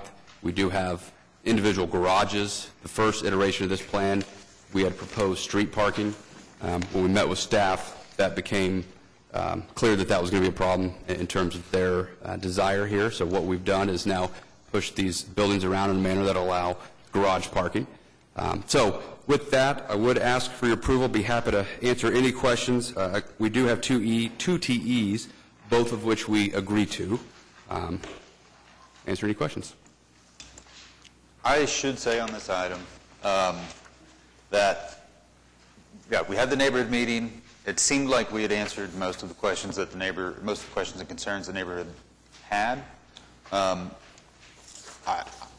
Regretfully, it seems like that was not the case, because this morning I fielded 3 calls from neighbors, and since our early session was emailed a letter of opposition from the Gatewood neighborhood group.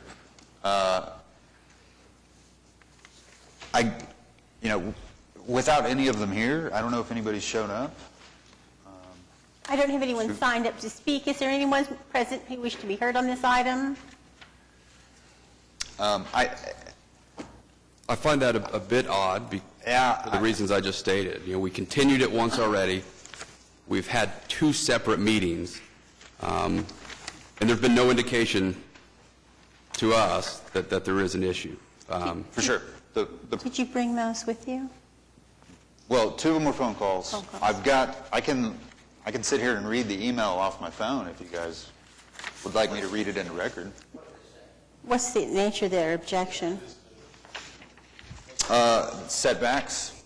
They have decided to plant a flag on the setback along the east-west streets. There's not a specific request, but that it be more consistent with the east-west street on 21st. The second is a concern that I share, but it's not necessarily one that I think is within the boundary of my review of the item, but that the first floor might be all garage and thus no windows towards the street, and it'd be experientially negative towards the neighborhood. So there is living space on the first floor that faces the street. So you have those front doors, so you will walk into living space, not just a garage. So there are windows that are facing to the west. That was unclear in the meeting that we had last time, so I just wanted to bring that up. I promised, based on the phone calls, to ask, the one thing that they did ask, because I let them know, unless there was new information uncovered, I'm in support of this item currently, that they did want to ask for another continuance.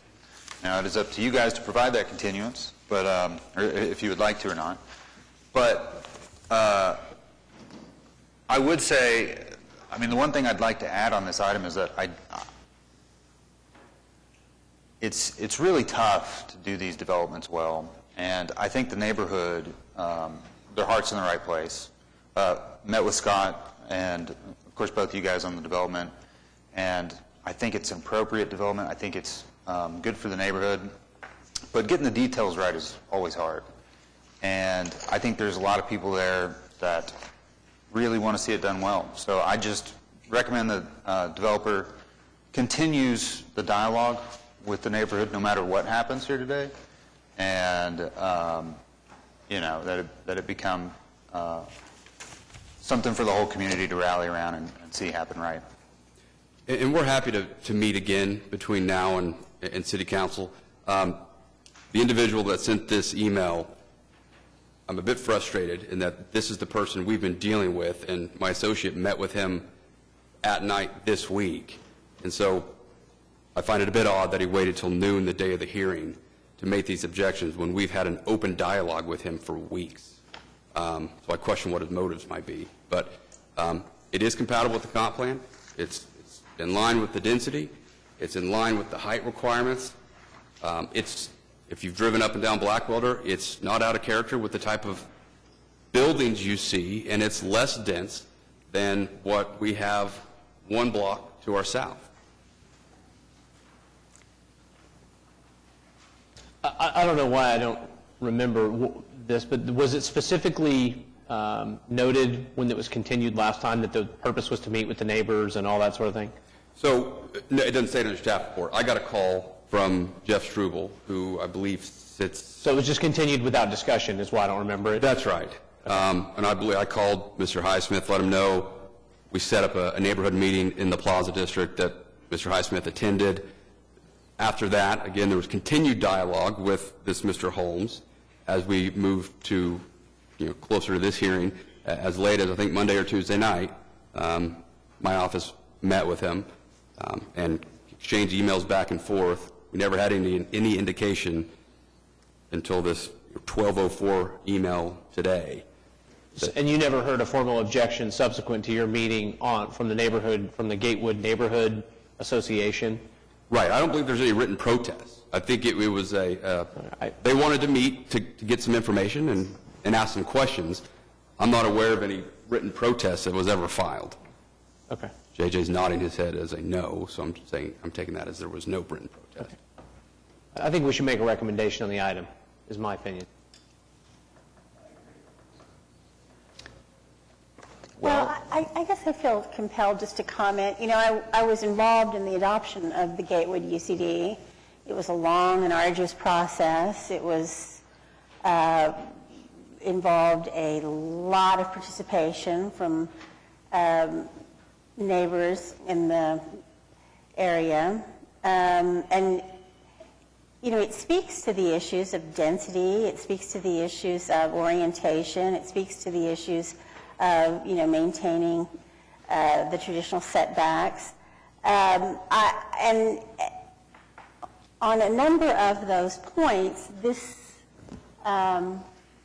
proposed development sets aside the requirements of the UCD. So I am having a hard time with this. I think the massing of this proposed development, while it's true that there are those very unfortunate probably 60s era apartments to the south on 20th and 19th with the parking out front, which I see that they're doing something with.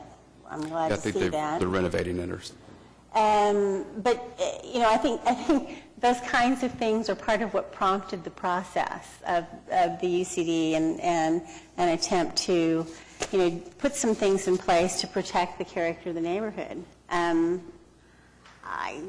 having a hard time with this one. In terms of scale and mass, we are under the height that is spelled out in the UCD. But it is much larger than what's around it. I mean, the properties to the east and to the north and even across the street to the west are all single-story. True, but this is also in an area that's urban medium, and you're starting to see redevelopment of different parcels. It's within the density range, it's within the height range, and it's kind of a hodgepodge of different types of Redevelopment in an area where you're talking about true infill, where you're talking about vacant lots or dilapidated structures is one thing. These two lots both have houses on them. And, I'm just saying, I'm having a hard time with this. Well, and I don't think that is a consideration. I mean, whether or not the use is appropriate, I think is the issue, not is the lot vacant or not vacant. Is there more discussion on this? I mean, that someone else is here. Let's just make some motions and see if we get somewhere. I'm happy to do that. I make a motion for approval of the item. Second the motion. I have a motion and a second to approve item number 14. Would you cast your votes, please? Thank you. Approved. Item 15 is SPUD 1051 to rezone 1201 Northwest 50th Street from R1 to SPUD 1051. Good afternoon, Tim Johnson with Johnson Associates here on behalf of the applicant. We're representing the group that purchased the Don A building and the tract that says rest above that, vacant land. The piece that so they're attempting to control this property, obviously in an attempt to control the block and be able to utilize the property behind the Don A building to develop a more vibrant development in this area. So step one, they were able to acquire these 4 lots. We've written this SPUD in an effort to downzone from the C4 that's to our north, understanding there's office and some residential on the south side of 50th. As you go east on 50th, most of it's been converted to office and commercial.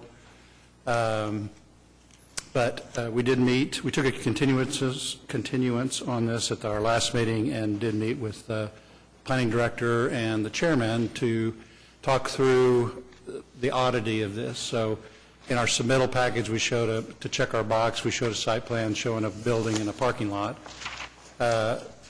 Ideally, that's not how it's going to be developed. So we revised some language and provided it to the staff regarding how this will develop in more of an urban fashion, respecting the conditions that exist there, the type of use that this site really should be utilized for, and more than likely it'll be a combination of this vacant land being developed with the building to the north, not the Don A building at this time. So that's why you see it in the form that it's in. We did, as I said, we did revise the language. We included talk about setback and appearances towards the street. And we did, because of the nature of this, include in the SPUD that we would come back to you with an overall site plan for approval once it's determined how this will develop with the rest of the land to the north.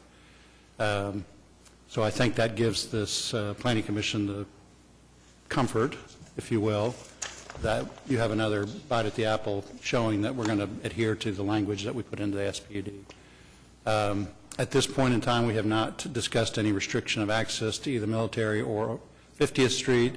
I think depending on how it develops in combination with the property to the north, it'll determine how we can better utilize the traffic controls that are there. Anybody that's driven through there, you know it's a confusing traffic nightmare. So we know about that, we understand that, and we also understand Military Avenue on a curve with an elevation change from 50th down to Classen Circle. There's issues there too from site distance. So that'll all have to play into the site plan. Nothing we can really address in language at this point in time. So that's why we've made the alterations we did. The only TE that is listed on this is the additional 25-foot site triangle. And what I'd ask that be modified to, that we would adhere to the site distance requirement in the subregs. It doesn't necessarily require that we chip off a 25-foot corner. And we've had that conversations in a lot of the downtown urban development. So we would agree to some language that says, yeah, we'll respect that 25-foot site distance requirement. What's if I can ask, what is the strategy of bringing this lot absent the larger development if this is part of a larger vision? Well, I think that's a good question. I mean, the current zoning around this, sans the residential to our west, is C4. The developer doesn't want to give up his rights that he has in C4. He paid for those when he bought the land. So that's why you don't see an overall PUD or SPUD. You see this as a blending track that'll work with the C4 blending down to the 50th Street. can't you bring a spud that would be developed, typically when we see spuds, they say a spud developed under the R1 regulations or whatever. So it's basically, couldn't there be an opportunity here to develop it under, the zoning benefits that it enjoys now that would give us a clear picture of what the plan is? Well, I mean, again, another good question. With my 40-some-odd years of experience of doing this, although spuds and puds have not been around that long, I think if we were to offer up a SPUD that had a straight C4 to our north, we'd fall under scrutiny of the staff and be required to meet certain criteria they may not be willing to meet. So they paid for that C4 zoning and want to keep it. I feel like I've heard this before. Is that no? This is a difficult piece of property because the zoning that is in place on the majority of the tract is, highly valuable. It's that C4, they don't make any more of that. So, and no, we would not entertain a PUD or SPUD with a C4 base. No chance. We're kind of at this place where, for instance, one of the uses that's listed as permitted here is, lodging and accommodations. Well, nobody's going to build a hotel on this particular little piece of property. But there is some possibility that through the assembly of this property, something will get built here that would need that kind of zoning, need that kind of use unit to be included, and that would make more sense for the property than perhaps what's there now does. This is a difficult thing. It's tricky, and we sat down and we talked about it, we hashed it out. I think the opportunity to review through a specific plan is kind of the best shot we've got at controlling the ultimate development of the property. I'm pretty sure that they could, go over to the courthouse and get something more than R1 zoning on this property tomorrow. The one thing that I want to talk to you about that we didn't talk about when we met is the pole sign. Since we're going to look at a specific plan for the property, I think I'd like to leave the issue of the signage until then to decide. So I'm not entirely comfortable with this. I am about as comfortable with it as I can be. If I were able to make a motion, I would make a motion to approve it. I take some comfort in the fact that our applicant is the owner of the property surrounding it, so they will have control of all but one piece of the property, and we'll see what happens with that as time goes by. Is there anybody else present who wants to be heard on this other than JJ? JJ, speak. The site triangle is a request for additional right-of-way, so that should really be taken up with the city council when it gets to that point. Okay. This is a very good location for commercially zoned property, and I will move to recommend approval to the City Council on SPUD 1051. Second the motion. I have a motion and a second to recommend approval, SPUD 1051. Would you cast your votes, please? Thank you. Item 16 is SPUD 1055 to rezone 12800 South Meridian Avenue from SPUD 694 to SPUD 1055. Once again, David Box, 522 Colcord Drive. This is an SPUD to take this site from commercial and office back to residential. If you read the staff report, you saw that this particular site had kind of a long history of residential, then non-residential. Now we're going back to residential. We will be having one shared drive for both lots. There was a meeting with the existing neighbors to the east that my client had. They're still developing in that neighborhood this week. No objections were raised. There are 2 TEs, both of which we agree to. So be happy to answer any questions and ask for your support. Is there anybody present who wishes to be heard on this item? David, I never thought I'd see the day, honestly. That Moving backwards on an SPUD. I just never thought it would happen. I'm happy, though, about it. Commissioners, do you have any comments, concerns, or questions for Mr. Box? Do you have a motion? I recommend approval to the city council, subject to the TEs. I'll second. Second. I have a motion and a second to recommend approval, SPD 1055. Would you cast your votes, please? Thank you. Why isn't my light on? Oh, my fault, sorry. Okay. Item 17 is SPUD 1056 to rezone 1338 Northwest 16th Street from R1 to SPUD 1056. Jeremy Gardner with Gardner Architects, here for the applicant. We are proposing taking a 70-foot wide lot that currently houses a 4-unit dwelling, single dwelling, and converting that into a lot split that will have 2 single-family dwellings on it, each lot being 35 foot wide. I did send so through the last few weeks, we've had some conversation with city staff. There's some concern about the fact that the driveway proposed, shared driveway proposed, basically Douglas tees into dead ends into 16th Street. So there's a concern about that.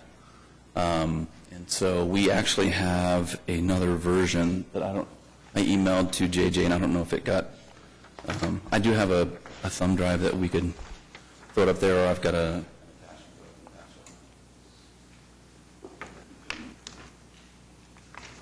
While you're doing that, can I ask you, what is the deal with the little strip of property that goes all the way to 15? Does it go all the way to 15? almost. No, it doesn't, okay. It looks like it does, as you're... So that's not an opportunity for another driveway there for you? Okay. So what you'll see in this handout is a proposed, take the shared drive, split it to either side. One on the west would maintain the existing curb cut, which was also a recommendation of the staff, and then introducing a new one on the east. And so what this diagram shows is dimensions from the center line of the southbound traffic that would be on Douglas to the center of those drives proposed.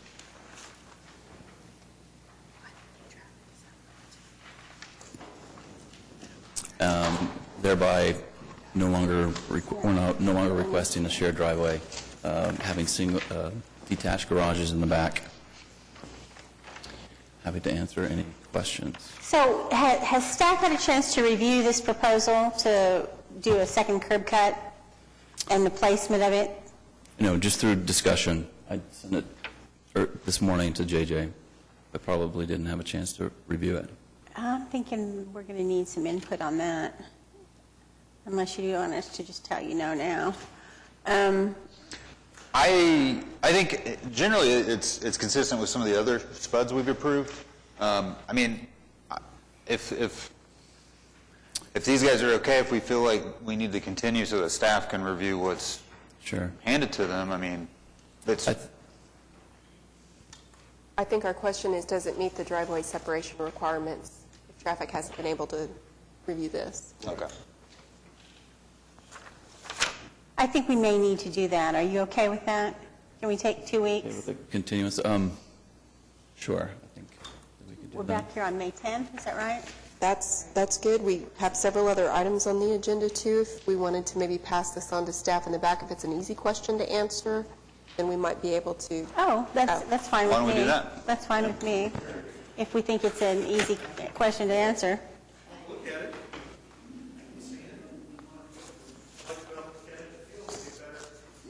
Shall we pass it? I have photographs in that attachment that show the photos of the site from those two vantage points. Shall we pass it to the end of the docket? Do I need a motion to do that, or can I just do it? We'll pass it to the end of the docket. All right, thank you. Okay, we'll come back to that. Yeah, we'll come back to you. Okay, items 18 and 19 were continued, so we're on to item 20 on the agenda, which is a comp plan amendment, first one of 2018, requesting to change the land use typology from the rural low to rural medium area. This is located south of Southeast 104th between South Triple X Road and South Peebly Road, and Philip Walters is here to provide some background on the case. Good afternoon. As already stated, this is the location of the site, and there's an aerial giving you some sense of what it looks like. At this point, there's no associated application. So we'll look at it from the zoomed out view. It's in that very southeasterly portion of the city. Zooming in a little bit more, again, that pink outline is the site under consideration. It is in the middle of rural low, and there's a route about 3 miles to the west that would get you to the nearest rural medium. Zooming in a little further, here's the general way that land's being used in the area. The darker green area is undeveloped. Occasionally that means that there's one home on a very large 40-acre or so or larger lot. Those are pieces of land that we generally classify as undeveloped at this point. And the rest of the lighter green you can see there has approximately one home per lot. But to elucidate that a little better, here are the lots in the immediate area. That darkest green outline means that it's roughly a 5 to 10 acre lot. The black outline, the thinner line, is a larger than 10-acre lot, and then there are a few lots east of the site that are more like 4 or 2 acres, just a few of those down in that range. The zoning in the area is almost all AA. There are a few RA sites here and there, and again on the east that corresponds with those few lots that are 2 acre. And then there's one PUD, which is actually where the city's fire station is located in this area. As far as the ESAs, the site is largely tree covered. You notice maybe on the aerial there's been a little bit of clearance right in the middle. And then there are streams on either side, but those don't actually come onto the site. When it comes to city services, both water and sewer are not available in this area nor anywhere near. But for fire, again, the station is right there on top of the site almost.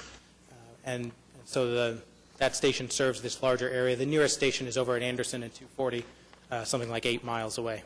So that is the fire station for the area, providing a rural service to this whole area. In terms of the original assignment as rural low was based on the site being solidly outside of water or sewer service connection with no reasonable foreseeable expectation of connection. And then the prevailing development pattern in the area is consistent with the rural low designation. And our analysis led us to these conclusions. The site was designated RL because of that lack of services and the predominantly 5-acre development pattern in the area. And changing that LUDA to the RM would have adverse impacts on the efficiency of city services and the rural character. So the recommendation is to deny the application. Are there any other questions for me at this time? I've got one quick one. Okay. Is SXX Road, is that real? Okay. We do spell it triple the word and then X. Gotcha.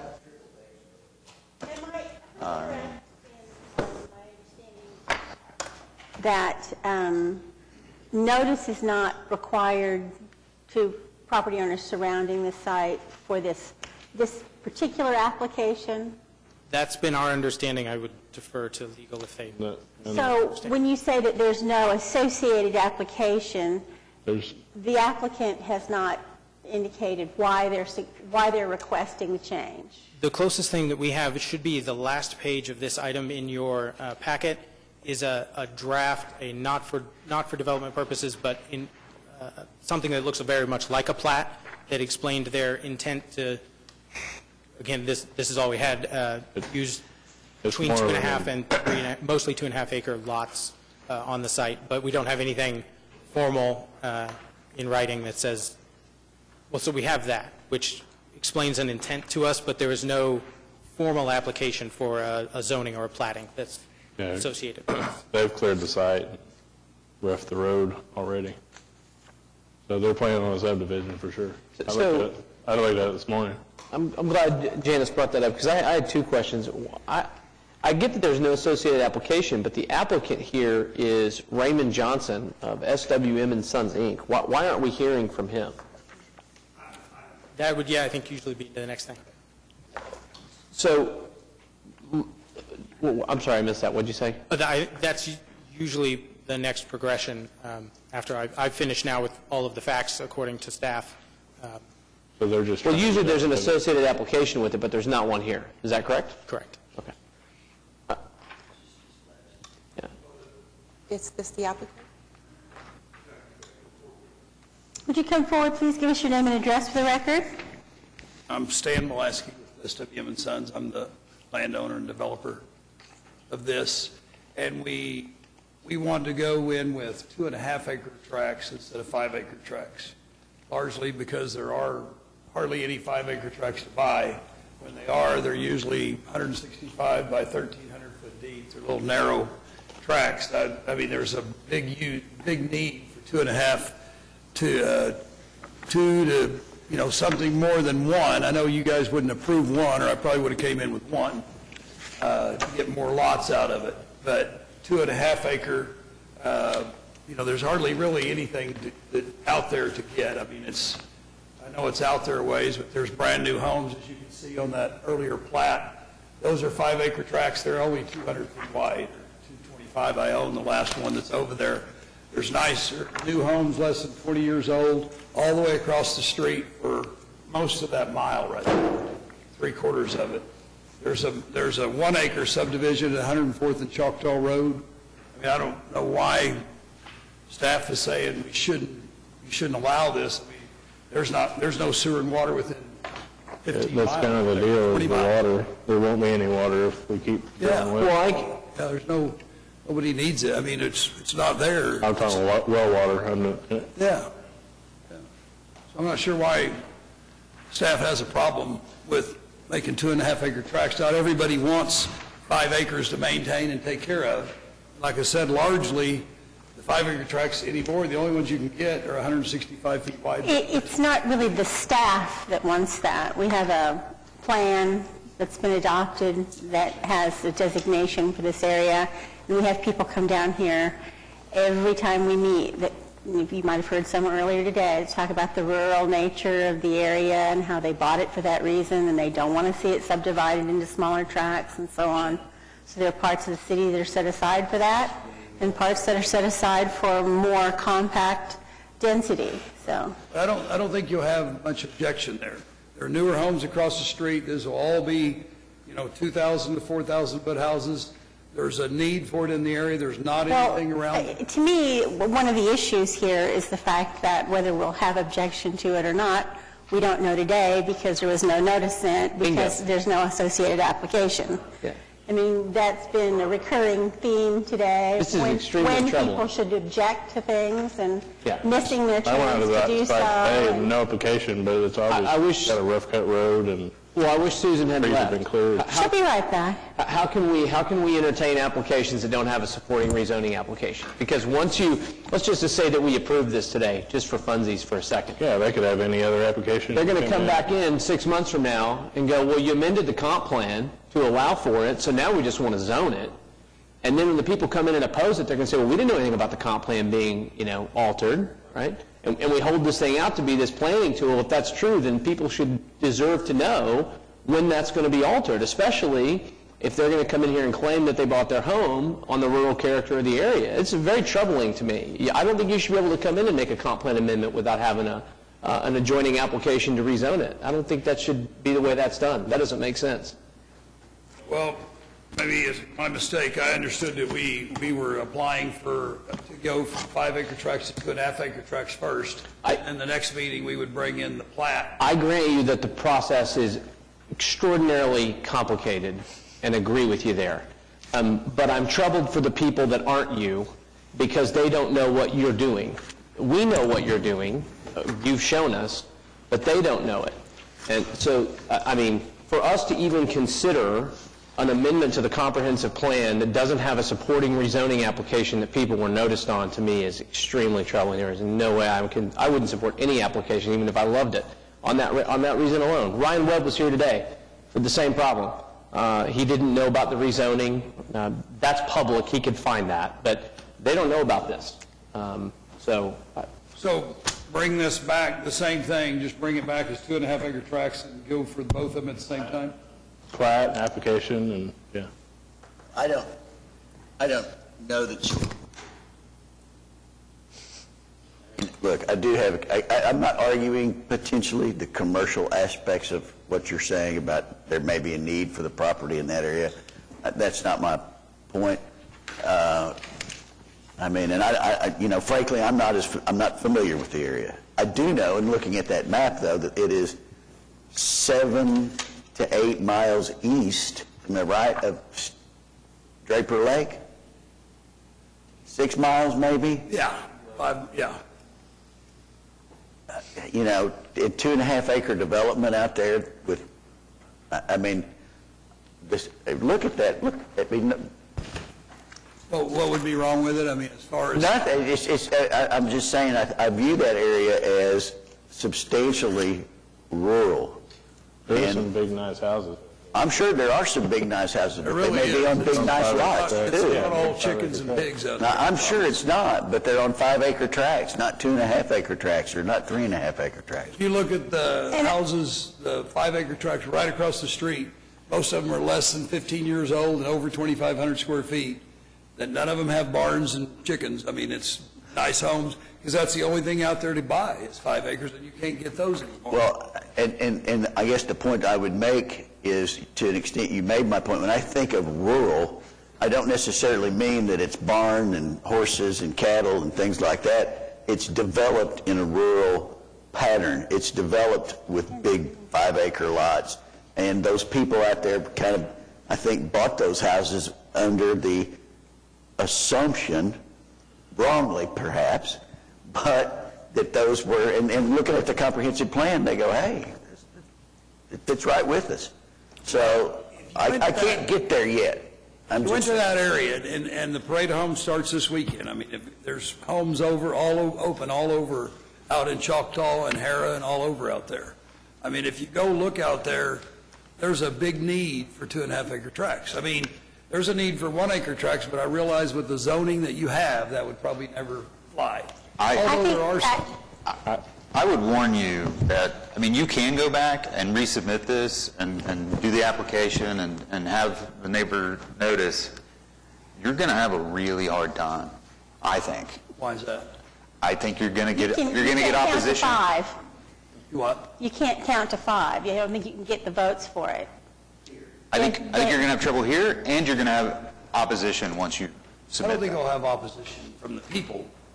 Now, I don't know about you guys. I'd like to hear why you think we shouldn't be able to do it, though. I mean, there's a need for it out there that's proven.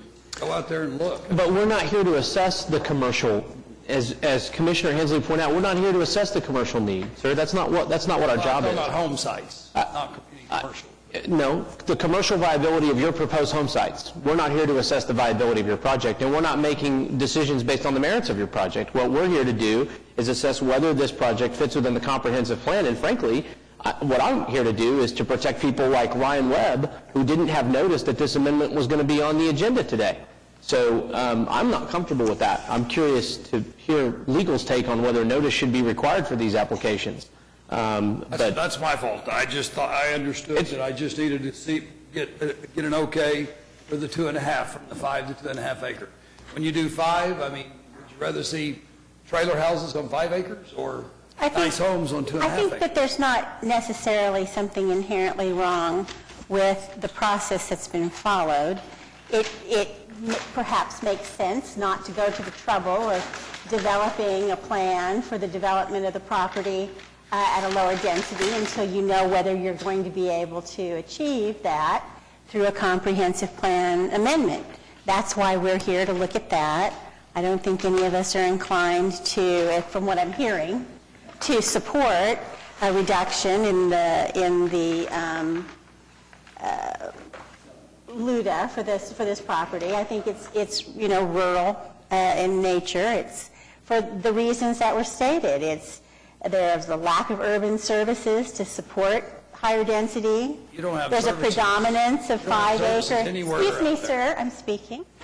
There's a predominance of 5 acre and larger rural development. Those conditions have not changed since the plan was adopted. This would have an adverse impact on the efficiency of city services and the rural character of the area. How is that? That's the basis of our determination. Okay, how would it be a problem for city services? Garbage trucks go off on a nice blacktop road that's maintained by the homeowners themselves instead of servicing acreages down through there right on 104th Street. So your garbage trucks are much safer and much easier to take care of that. The mail people, it's much easier to be on a road instead of sitting on 104th Street. I mean, I don't understand how that would... I understand that you'd like to see the property developed. It's not consistent with the Oklahoma City Comprehensive Plan for it to be developed at the density that you're seeking. Madam Chairperson, is there anyone else here that wants to be heard on the application? Is there anyone else here who wants to be heard on this matter? I don't think so. I will make a motion to deny the proposed map amendment or comprehensive plan amendment for CPA 2018, a whole bunch of zeros and a 1. I will second. So does that mean, so you want me to come back with a 5 acre development through there? When you buy land, you can't just, because you guys decide you don't want us to do something, I still have to do something with it. That's what I bought it for. We can't advise you privately on what you should do with your property, sir. What I would suggest you do that you coordinate with city staff and find out what would be allowed under the confines of the current zoning and comprehensive plan. Well, I did that, and it's 5 acres, so. I would do that anything I again. bring for 5 acres is fine.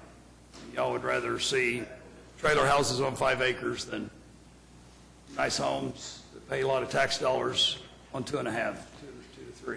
I have a motion and a second to deny the Comprehensive Plan Amendment 2018-00001. Okay. Would you cast your votes, You don't have to please? give me any kind of reasons at all. I think we have, sir, and we're voting on our motion. City services, It is denied. okay. Thank you. Would we want to allow Mr. Gardner to come back at this point or proceed with our next several presentations? Let's ask Mr. Gardner if he's ready to come back before we launch into these others. Where did we get, Mr. Gardner? They were discussing, I don't know where, We're not quite ready? no, I think Okay. we're going to have to wait 2 weeks. Oh, we're I going to don't think continue he's- it, you think? Yeah, I think we need to. Is everybody okay with that? Sure. I'll make a motion to continue case number SPUD 1056 to May the 10th. Second. I have a motion and a second to continue SPD 1056. Would you cast your votes, please? It is continued. Thank you.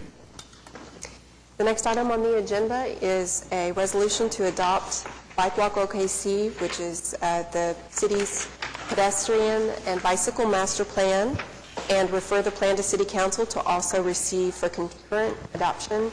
John Tankard is here to do the final presentation on this, and were you here last time? You were here last time. I was. I'm getting my meetings mixed up where John has been presenting. John's been doing a lot of presentations on Bike Walk OKC lately. And we have several staff members here. We have a section in this plan that acknowledges a lot of the participants that helped develop the plan. I didn't want to preclude mentioning them, but it's a long list. So the staff that are here can answer questions as well as John. One thing I did want to say before John gives the presentation is that you all haven't had the chance to meet our new division manager, Ryan Harkins, who's sitting in the back. Ryan leads the Plan Development and Implementation Division, formerly known as the Planning and Redevelopment, or is that right? Planning and Redevelopment Division, lots of words. So Ryan will be over the transportation planning function, and wanted you to meet him, at least from the back of the room, and wave hello. And with that, I'm going to let John walk you through some of the changes that we made as a result of our open public input process. These were determined to be substantive but minor, you could say that, meaningful but minor changes that don't really change the intent of the plan as we've discussed and as we've developed through our longer stakeholder process, but have made good recommended improvements to the plan. He's going to walk you through those. Yeah. So, Commissioners, thanks for having me again. This presentation is a little bit shorter than the last one I gave. Does it work? There we go. Okay, so last time I was here, I mentioned that we had just closed our public review draft the day before. We ended up leaving that open for additional commenters. Some people expressed that they still wanted to have their say. Throughout that, we ended up with more than 350 comments from more than 75 contributors. And some of the key themes that our commenters left us were related to safety, specifically with crossings and lighting, and with all the things in the news about lighting in downtown. I think that was something that people are becoming really cognizant of in areas that should be walkable and bikeable. We also had a few additional facilities proposed by members of the public, and then there were several instances of concepts that we needed to clarify in the document itself. So I'm going to go through those. Each slide has the topic, but then it also has what we added to the plan and then a reference to where that was added. That's also in your staff report. So the first specific alteration was related to trail surfaces. We had many comments from the running community in Oklahoma City, and they expressed some interest in different types of surfaces for running on. Pavement can be pretty tough on people's legs, and so they expressed some interest in non-paved surfaces. And staff's immediate concern was, will these be accessible according to the Americans with Disabilities Act? And what we found was that, yes, a non-paved surface can indeed be ADA accessible so long as that it meets quantifiable measures for firmness and stability.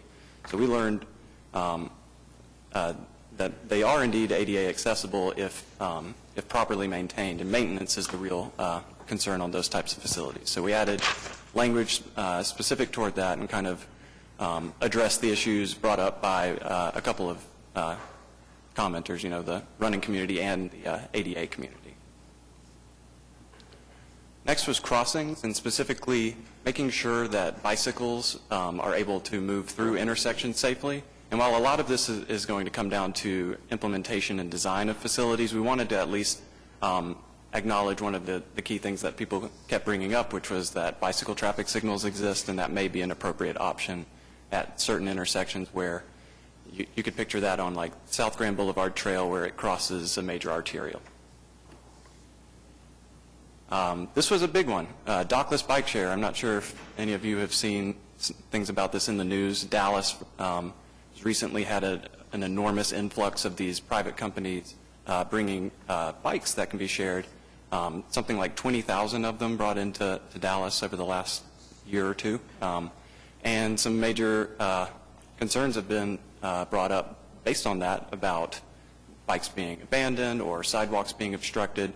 And so this was not something that we could address fully in the plan, but we added it to our implementation strategies in the research efforts section to look into best practices and see what we can do to make sure that this does not cause the same problems here that it has in other places. And we've been in communication with legal and learned that Tulsa has been already drafting ordinance for this as well, and that there's legislation going through the session right now, but the enacting clause has been stricken, which means that it won't be heard this session. So that gives us some time to actually do this research and make sure we get it right. Next topic was trails by turnpikes. So we had several comments about how in previous places that this commenter or many commenters had lived, when new turnpikes went in, trails were built alongside these because it's the right time to do it. It's very effective and efficient. So we added So that's something that staff's going to look into as these turnpikes that are proposed to come into our city limits are being implemented. But we also have concern about trail alignments that we've identified that would be severed by new turnpikes. And so we're adding language to say that where proposed trail alignments intersect with future turnpikes, that we need to coordinate to make sure that the connectivity of the trail network is preserved. So on to the facility recommendations. For on-street bicycle facilities, we had 3 that we added, and actually none of these are new. These are really just extensions of proposals we've already made along North McKinley Avenue, Southeastern, and Regina.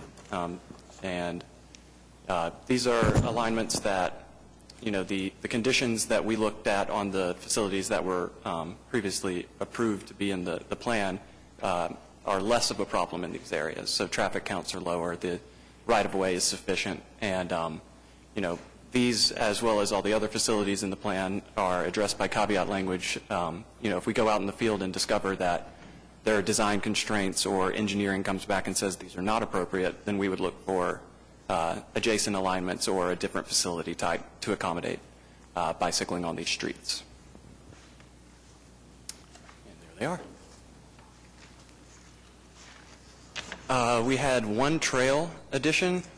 This was brought to us by the running community to connect South Lakes Park to Earlywine Park. It makes a lot of sense. So we worked it into our ranking. That's what this map on the right shows. Used the same criteria and ranked it against everything, and it came out 32nd of 46th, so not the highest priority, but it's in there, and we addressed that, that from the public.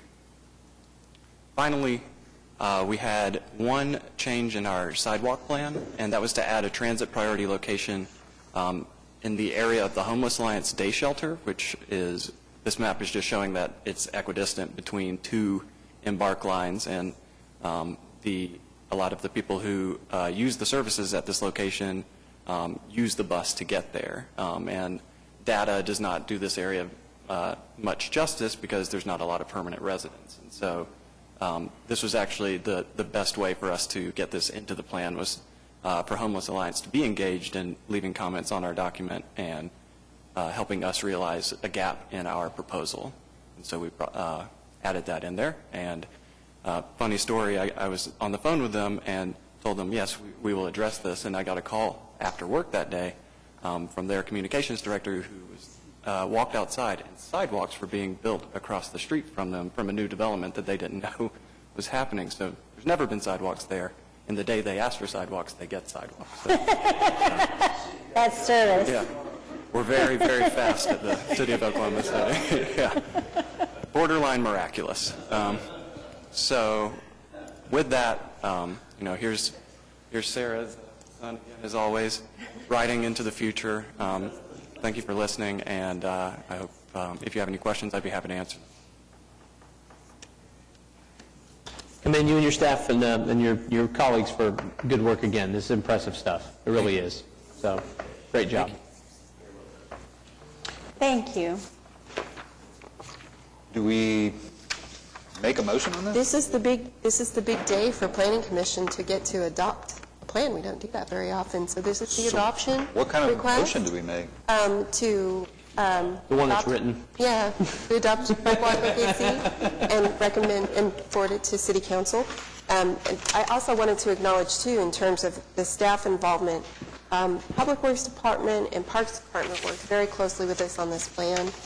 And we also worked with the College of Public Health, and we worked with Dr. Jamie Dunnington, too. So there's the health component that was really important and key to this plan. And John, is there anybody else we need to mention? We worked with both University of Oklahoma and University of Central Oklahoma. Student help on this was enormous. And not only did we benefit from it, but we were helping to educate public health students on how the built environment works and the overlaps. So there was a lot of symbiotic gain through that. Yeah. Well, as a daily biker and walker, I demand to be the one to make the motion. I make a motion to adopt the Bike Walk OKC and refer the plan to City Council to receive for concurrent adoption. Second the motion. I have a motion and a second to adopt Bike Walk OKC. Would you cast your votes, please? It is adopted. That is a nice cherry on top of a lot of hard work. We really appreciate it. We're very proud of it. We expect this to be another award-winning plan.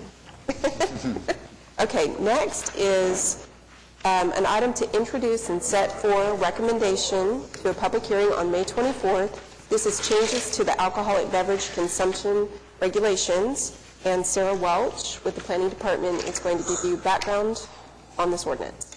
Hello everyone. Sarah Welch, Planning Department, and I'm here, yes, as already stated, to introduce what we're calling the ABC ordinance, but it's an ordinance that addresses our alcoholic beverage consumption regulations. This all started actually a few years ago when we received direction from the Planning Commission to look into our ABC overlay process and compare our process to some of our peer cities. That actually went through a process, and including the Urban Development Committee, which I know you are all familiar now with participating in, and arrived at Planning Commission and was recommended for approval. There were some state law changes that occurred, and so we paused for a moment to revisit our ordinance to make sure they complied with those proposed and now adopted state law changes. And since then, there have been some modifications to the ordinance. That's what I'm bringing back to you today. We have held 3 Urban Development Committee meetings so far, and today we're introducing the ordinance. If it's set for public hearing, then we would publish notice and be back to you in about a month.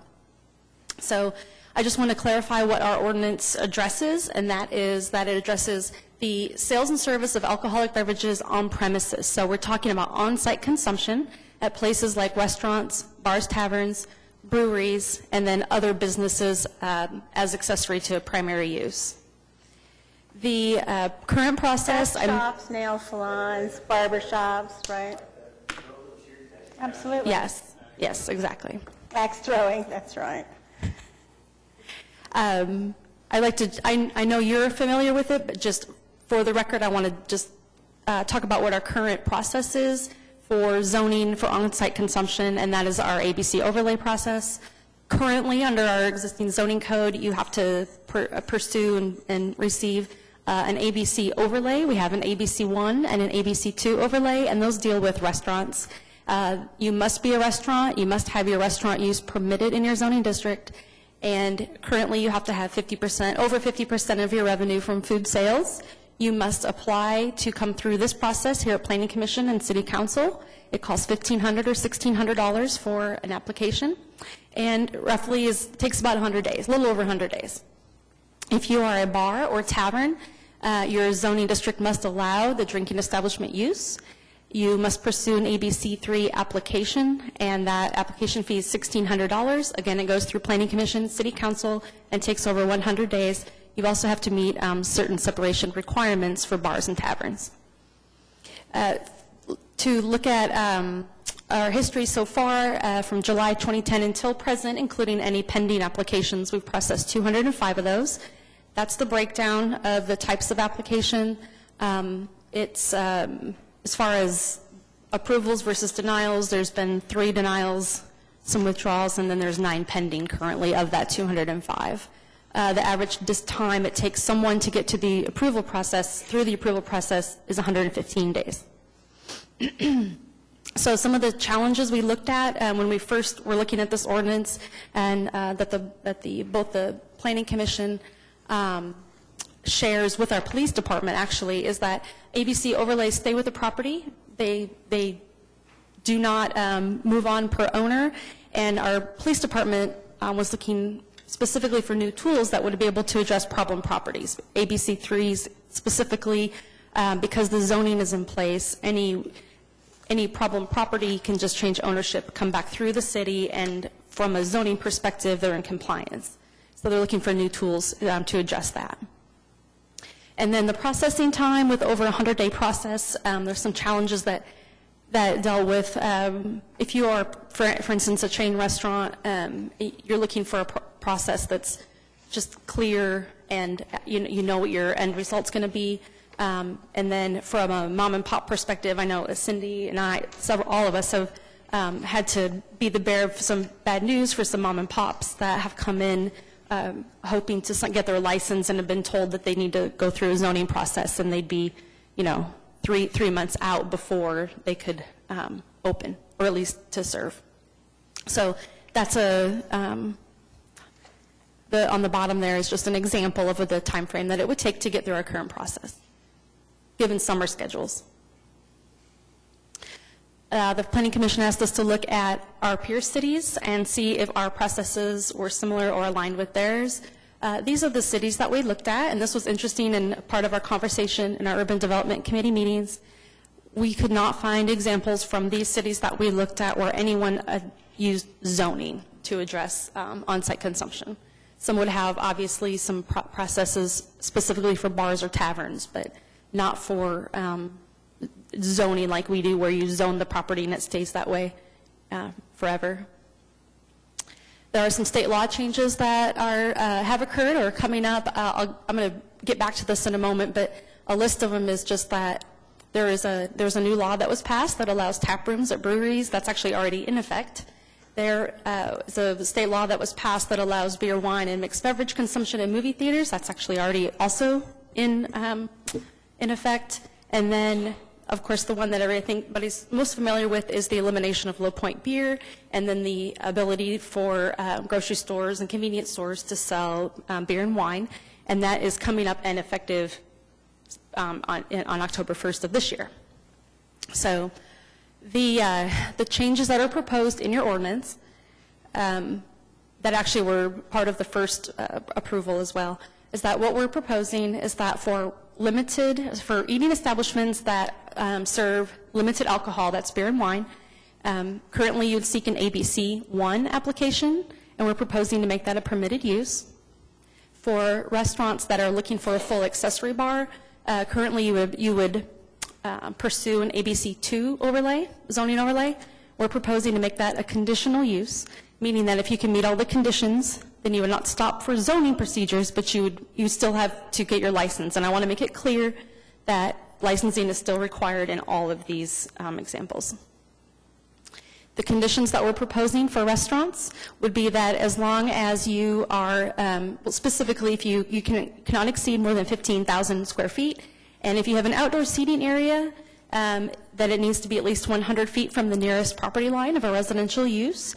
The avenue, if you cannot meet those, would be a special permit, because that allows some conditions to be applied to your application to help mitigate some of those, the conditions you can't meet. Of course, you must meet our lighting. You must arrange your lighting so you're not glaring onto the street or adjacent properties, and that's for the restaurants.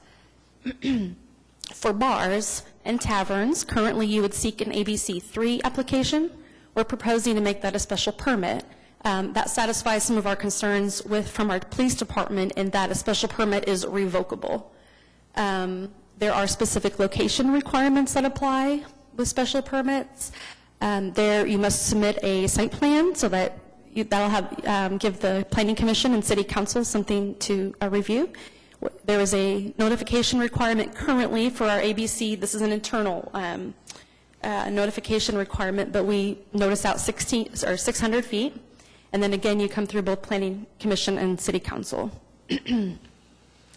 The special permit, and this is true for all special permits, they can be revoked upon declaration of the use as a nuisance, and or if the state revokes an operator's license. I'll point out that you cannot get your city license unless you have your state license, and vice versa. The special permit expires in 12 months also if you do not renew your city license. And that's something that's easy for us to track when we put this condition on there. And then, or if the use changes for a period of 12 months, so you no longer are selling alcoholic beverages on premise, then you'd have to come back through the process again. These are all of the special permit conditions that apply to all special permits. So any time that anyone, even right now, comes through, these are the conditions they must conform to. And the Planning Commission does have the ability to recommend conditions on special permits regarding location, design, operation, to ensure safety.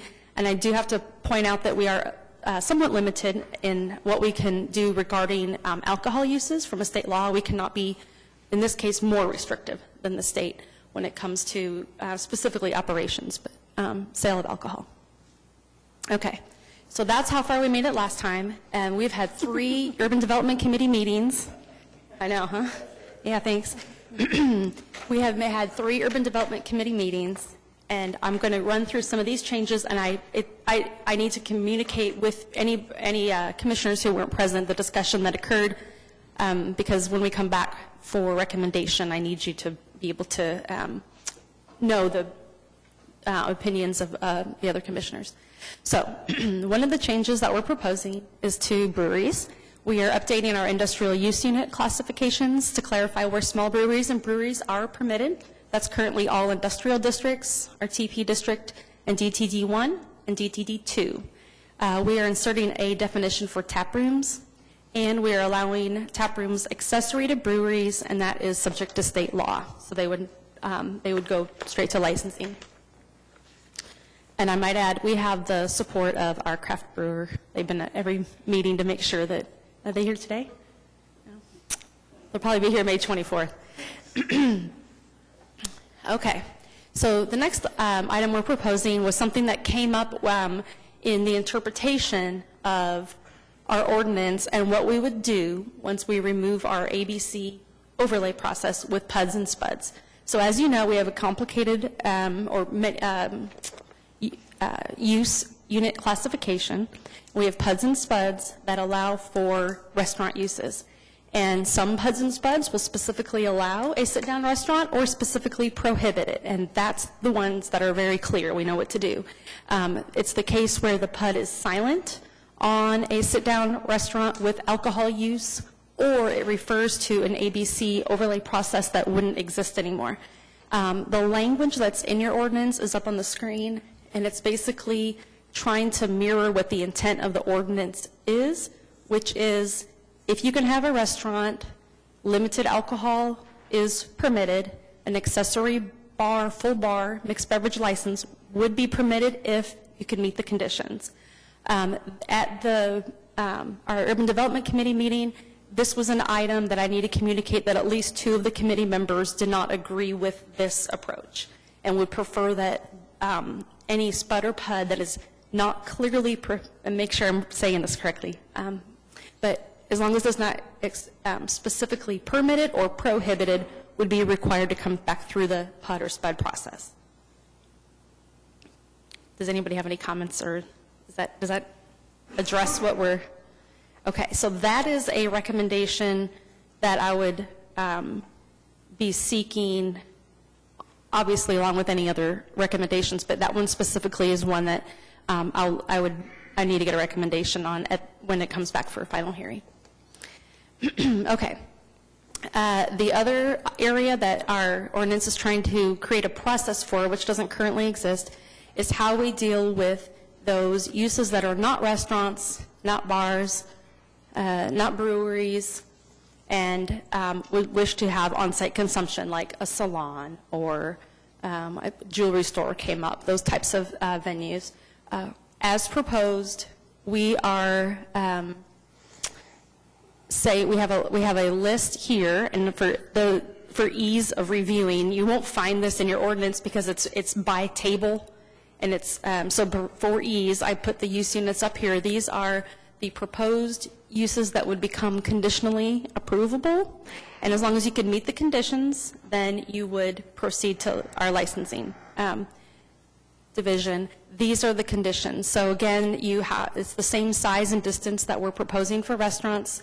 You have to, of course, meet all licensing requirements from the state and the city, and you have to comply with building code. That is there to alert any applicant to at least check to see if any changes that, any way they might alter their property could create any new requirements per our building code. If you are not one of those uses or you cannot meet those conditions, then your process proposed would be a special permit. The discussion at our Urban Development Committee meeting was whether or not every use that is not a restaurant should go through the special permit process. In other words, there would not be a conditional approval process. Okay. And then there's some clarifications to the code. These are minor in nature, but we are updating some of our definitions for some of our use units, and that's mostly because of the change in state law that references Low Point beer and anything that references not selling alcoholic beverages in grocery stores. So with that said, I'm here today with your approval to set for final hearing. We'll notice this ordinance. It needs to go to City Council 3 times after your recommendation, and the state law is in effect October 1st. Any questions on that? Thank you. Okay, thank you. Wonderful. So I need a motion to set this for recommendation on May 24th. I recommend acceptance for May the 24th. Second. I have a motion and a second to set this item for recommendation on the May 24th agenda. If you cast your votes, please. We'll do that. The remaining items were continued. Oh, good. So Good job. we're done with our main business for the day, then. That's a good thing. Planning Commission committees. Planning Commission members. And I have something I want to say if other people don't. Although, maybe I should let you go first and you can come back to me. We have a little exciting news. Yes, we're going to move to the Planning Department items, communications and reports. And I think you all are aware that last week, Jeff Butler and I attended the National American Planning Association Conference, and we were awarded the best comprehensive plan in the nation from the American Planning Association. And we're very proud of this award. Congratulations. It's the highest award you can receive for a comprehensive plan. The American Planning Association has what they call Excellence Awards. They give out 5 Excellence Awards every year for different things, but only one for the best comprehensive plan. So Jeff and I went to receive that award, and the American Planning Association did a short video to introduce it, and I wanted you all to see what was presented last week when we received our award. Cool. So if you don't mind indulging us.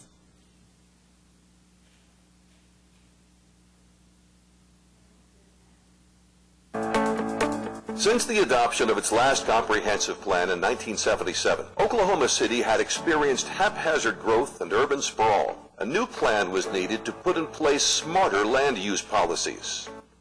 Plan OKC was the product of 5 years of extensive research, analysis, and public engagement. Its tagline, Planning for a Healthy Future, captures the plan's priorities of human, economic, and environmental health. First of all, it was changing the built environment to be healthier, and it was putting in a new comprehensive plan that had health as one of the parameters that should be considered. And it's in our best interest to have a healthy citizenry and a healthy workforce. Plan OKC used 3 future growth scenarios to show residents how the 3 different development patterns would impact their community, from land use, transportation, and health perspectives. A health impact assessment is a wonderful tool that helps to bring together the worlds of public health and planning. And we're able to use these tools to help determine what the best options are and look at how a potential program policy may affect the health of our city. Planners used multiple tools to obtain public feedback with special emphasis on historically underrepresented populations. Forums were held where people lived and worked. Over 20,000 people participated in the public engagement process. We went to free coffee Mondays, we went to neighborhood meetings, we did neighborhood meetings in a box. So public engagement and having a frank, honest, open conversation about our futures and the impacts of growth on our futures was very key to our process. Plan OKC has moved the city toward a smarter, educated approach to land use planning. The plan called for many firsts: a sustainability plan, an arts master plan, an historic preservation plan, and the bicycle pedestrian master plan, which responds to the increasing interests in multimodal transportation and more investment in neighborhoods. It's a much healthier city, and all in all, it's a large part driving the job creation that we've been able to accomplish here over the last few years. Implementation of Plan OKC is well underway. The city has introduced development impact fees for transportation and parks and is in the process of overhauling its development-related codes. The community also passed a $1 billion general obligation bond issue and extended its signature pay-as-you-go capital sales tax program to implement livable streets and other improvements called for by Plan OKC. Plan OKC shows how the whole community can work together to create a sustainable, attainable, comprehensive plan. The American Planning Association is proud to present the 2018 Daniel Burnham Award for a Comprehensive Plan to Plan OKC.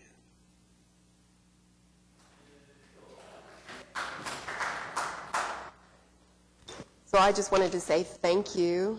I mean, the people who weren't here, you all are using this plan every day, and we're having really good conversations about how to use the plan effectively that I so appreciate. And I know that we're going to be getting together to talk about the plan because we've said from day one, when we adopt this plan, we want it to be a living, breathing document. We want it to be able to evolve with our community. We want it to be effectively used. We never want this to grow stale because we don't want our community to grow stale. So I really appreciate all the insightful feedback that you give at these meetings and that you'll continue to give as we talk about maintaining this plan. And I'm really proud, too, that, of the colleagues that we have around the country in different fields, they compliment how far Oklahoma City has been able to come. And it's the result of great leadership, great public engagement, smart developers. It's such a rewarding thing for me as a planning director to say, I'm the planning director in Oklahoma City. So just wanted to thank you guys for your role and wanted to thank all of our staff, too, because they have lived and breathed this plan and continue to defend it and be passionate about it.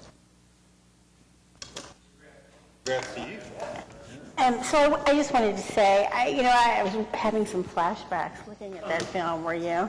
And I mean, the endless hours, those meetings, and I'm really very proud of the amount of public input that was solicited and elicited and given, and that was a lot of evening meetings. And I have to say, having sort of been engaged with the City of Oklahoma City in this process since the early 80s, I'm ashamed to have to say out loud, the plan that we have now is such a huge departure from the way we have done things for so long. And although I'd like to be able to take credit, as a planning commissioner for some of that, really the approach that was taken on this plan was staff-driven. They urged us in this direction that we needed to, try something different, and sort of the big questions, and then coming up with responses to those questions and soliciting input on each aspect of the plan, and the combination, of course, with developing technology, the ability to reach out to more people and to really find out, what the residents of this community saw as its needs and its future, and to translate that into a planning document that not only addresses the current needs of the community, but really develops, there's no crystal ball. You can't see into the future. But what we've done, I think, is put in place a process by which we can adapt and move forward as things change. And I just really cannot say enough about the staff and about their hard work and about their dedication And this is well deserved. A lot of awards are, won through politics, and that's just not the case here. It really just is a lot of ditch digging work and a remarkable end product that really deserves the award that it received. And so do you guys. I mean, the staff really deserves this award.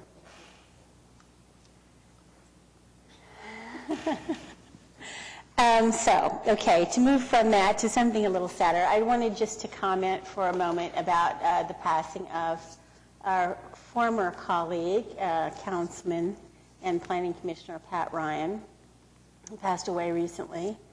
I remember meeting Pat right after he retired, and at a time when most people would have been thinking about traveling and playing golf. He was ready to take on a whole new level of, public service and work, and he took it on with a vengeance, and he was not with us for a very long time, and it was clear that his health was failing, and after the loss of his wife, that his spirit was failing to some extent.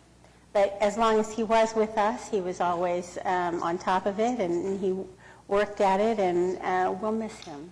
And I just wanted to comment on that. So, does anybody else have anything they want to say? If not, Development Services, JJ's gone. Municipal Counselor's Office? Citizens to be heard? I don't think so. Other business? I never know what that might be. I'll take a motion to adjourn. Second. A motion and a second. All in favor say aye. Any opposed? Am I signing something?